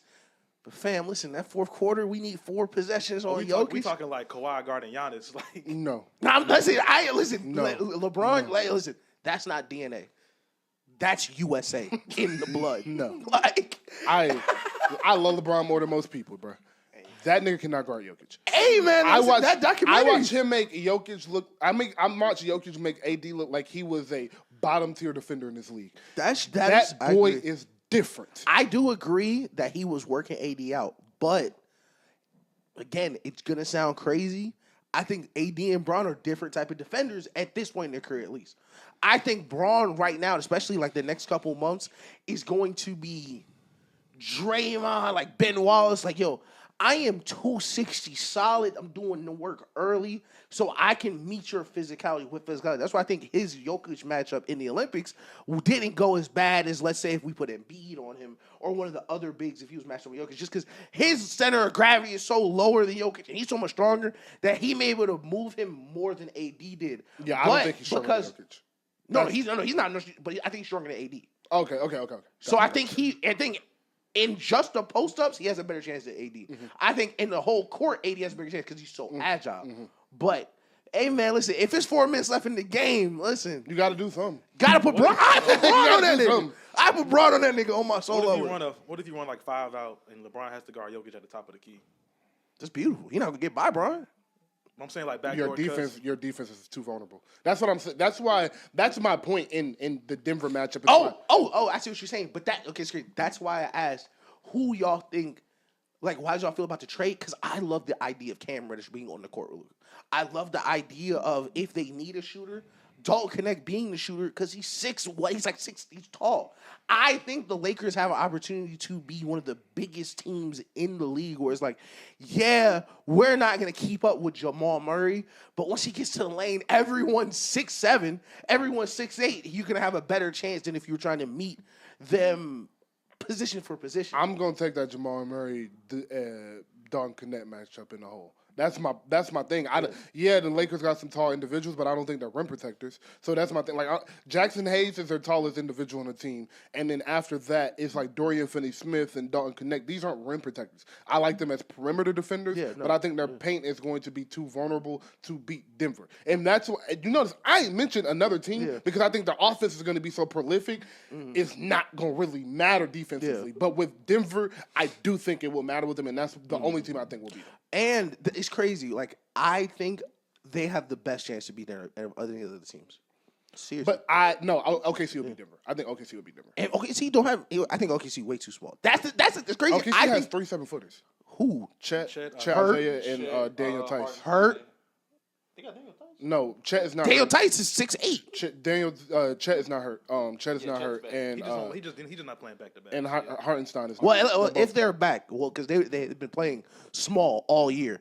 But even if Chet is like, come on, like even if Chet is healthy, I don't think he's. You probably putting Chet on AG.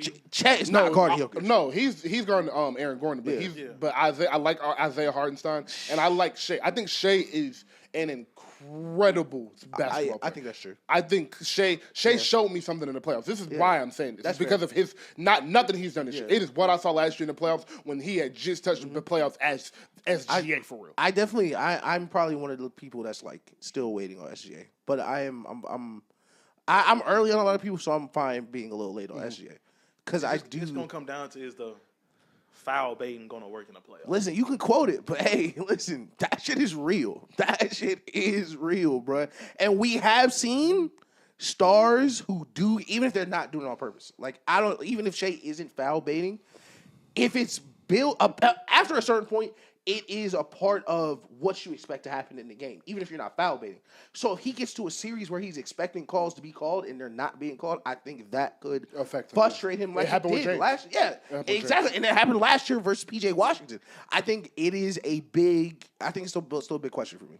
Oh, I have no problem with that because he ain't proof shit. All right, the last thing I do want to do is just say one more time, KD to 30K, because KD went to 30K, and then for the next 2 days, it was why he wasn't a top 10 player, and I was so confused. Do y'all think KD's top 10? Yes. To me, he's the best scorer ever. All right. To me, he is. What? To me, so this is the truth. Bro, he shoot like 49% from the field. I think he's top 5 scorers. I think he'd be top 5 scorers ever. That long as a person. This is my thing on KD is I think KD should be in the top 5 players ever with his talent, but I think due to I think some people have unlucky careers. So my thing is with my top 10, I take the eye test into consideration more than I take any accolade. Because accolades, bro, like you get lucky with your teams, you get lucky how you get drafted. It's so many things that go. The media narrative just may have been against you this year, like it was for Kobe for all of the 2000s. So it's like I don't take accolades that much into comparison. I just take the talent and what you did on that floor. And I ain't seen 10 basketball players better than Kevin Durant. And it's that simple. It is that simple. I have not watched 10 basketball players better than Kevin Durant, so he's in my top 10. I agree with you, and I think what you said is so important. Stop doing top 10s with Bill Russell and Will Chamberlain in your list. You look stupid. It wasn't 30 NBA teams. They were not playing the same basketball. Please stop putting them in there. We don't put Otto Graham above Patrick Mahomes. Give it a rest. But I don't think he's the best scorer ever. I think he's definitely top 5, though. I don't think he's the best scorer. I have him 2 or 3. Mike is number 1. It's Mike. Mike has 10. But listen, Mike having 10 scoring titles is like that shit doesn't even make sense. Yeah, and it don't make sense to say. And so we can save this for a later date. I still think Steph scores better than him, personally. I still think Steph is a better scorer than him. That's a couple weeks from now. Yeah, I still if gun to my head 1,000% if you ask me, and I think my biggest problem was what niggas always go to is like, yo, KD do everything Steph do, but he's 7 feet. KD cannot and would never dribble the ball like Steph Curry do. It's just not the same. He did for like a couple years, kind of, but it's not the same. He doesn't do everything Steph Curry does, and I want that to stop. Yeah, I get tired of hearing that shit. It's not true. He shoots a couple of deep threes. Steph Curry averages 5 threes a game. Yeah. Like no one is doing what Steph Curry is doing. I would give, a gun to my head, I would give KD 3 or 4. I would give him 4. I would probably give him 3 after Mike and Kobe. Yeah, I can't have him above Bean, though. Bean is like, Kobe and Mike. 3 is good, yeah. I don't know if anything's ever going to catch Kobe and Mike. Yeah, they was just different. Yeah. And they was just different. But, all right, that was it. I just want to make sure we touch on KD, pause. That was crazy. This was it. Episode 106. This was incredible. Thank you guys for watching. Please like, subscribe, and comment. As always, salute to the ladies, but especially the women of Atlanta. We love you so much. Salute to Chris, as always. Salute to Barry, as always. Thank you for showing up consistently, supporting us. Ish is the greatest. Y'all know that nigga the greatest. DJ Ish, as we used to call him before we had a radio show. But me and Ish used to be airdropping songs to each other right before the show to upload them to the computer. Dog, that shit was so fun, bro. We used to have a blast in that bitch. But salute to my brother. Love that nigga more than anything in this world. Salute to the show about nothing. I appreciate y'all. Please keep supporting us. Please keep following us because we trying to get paid. Yeah. So you can love us, you can hate us. I just hope you pay us. Post for the thumbnail.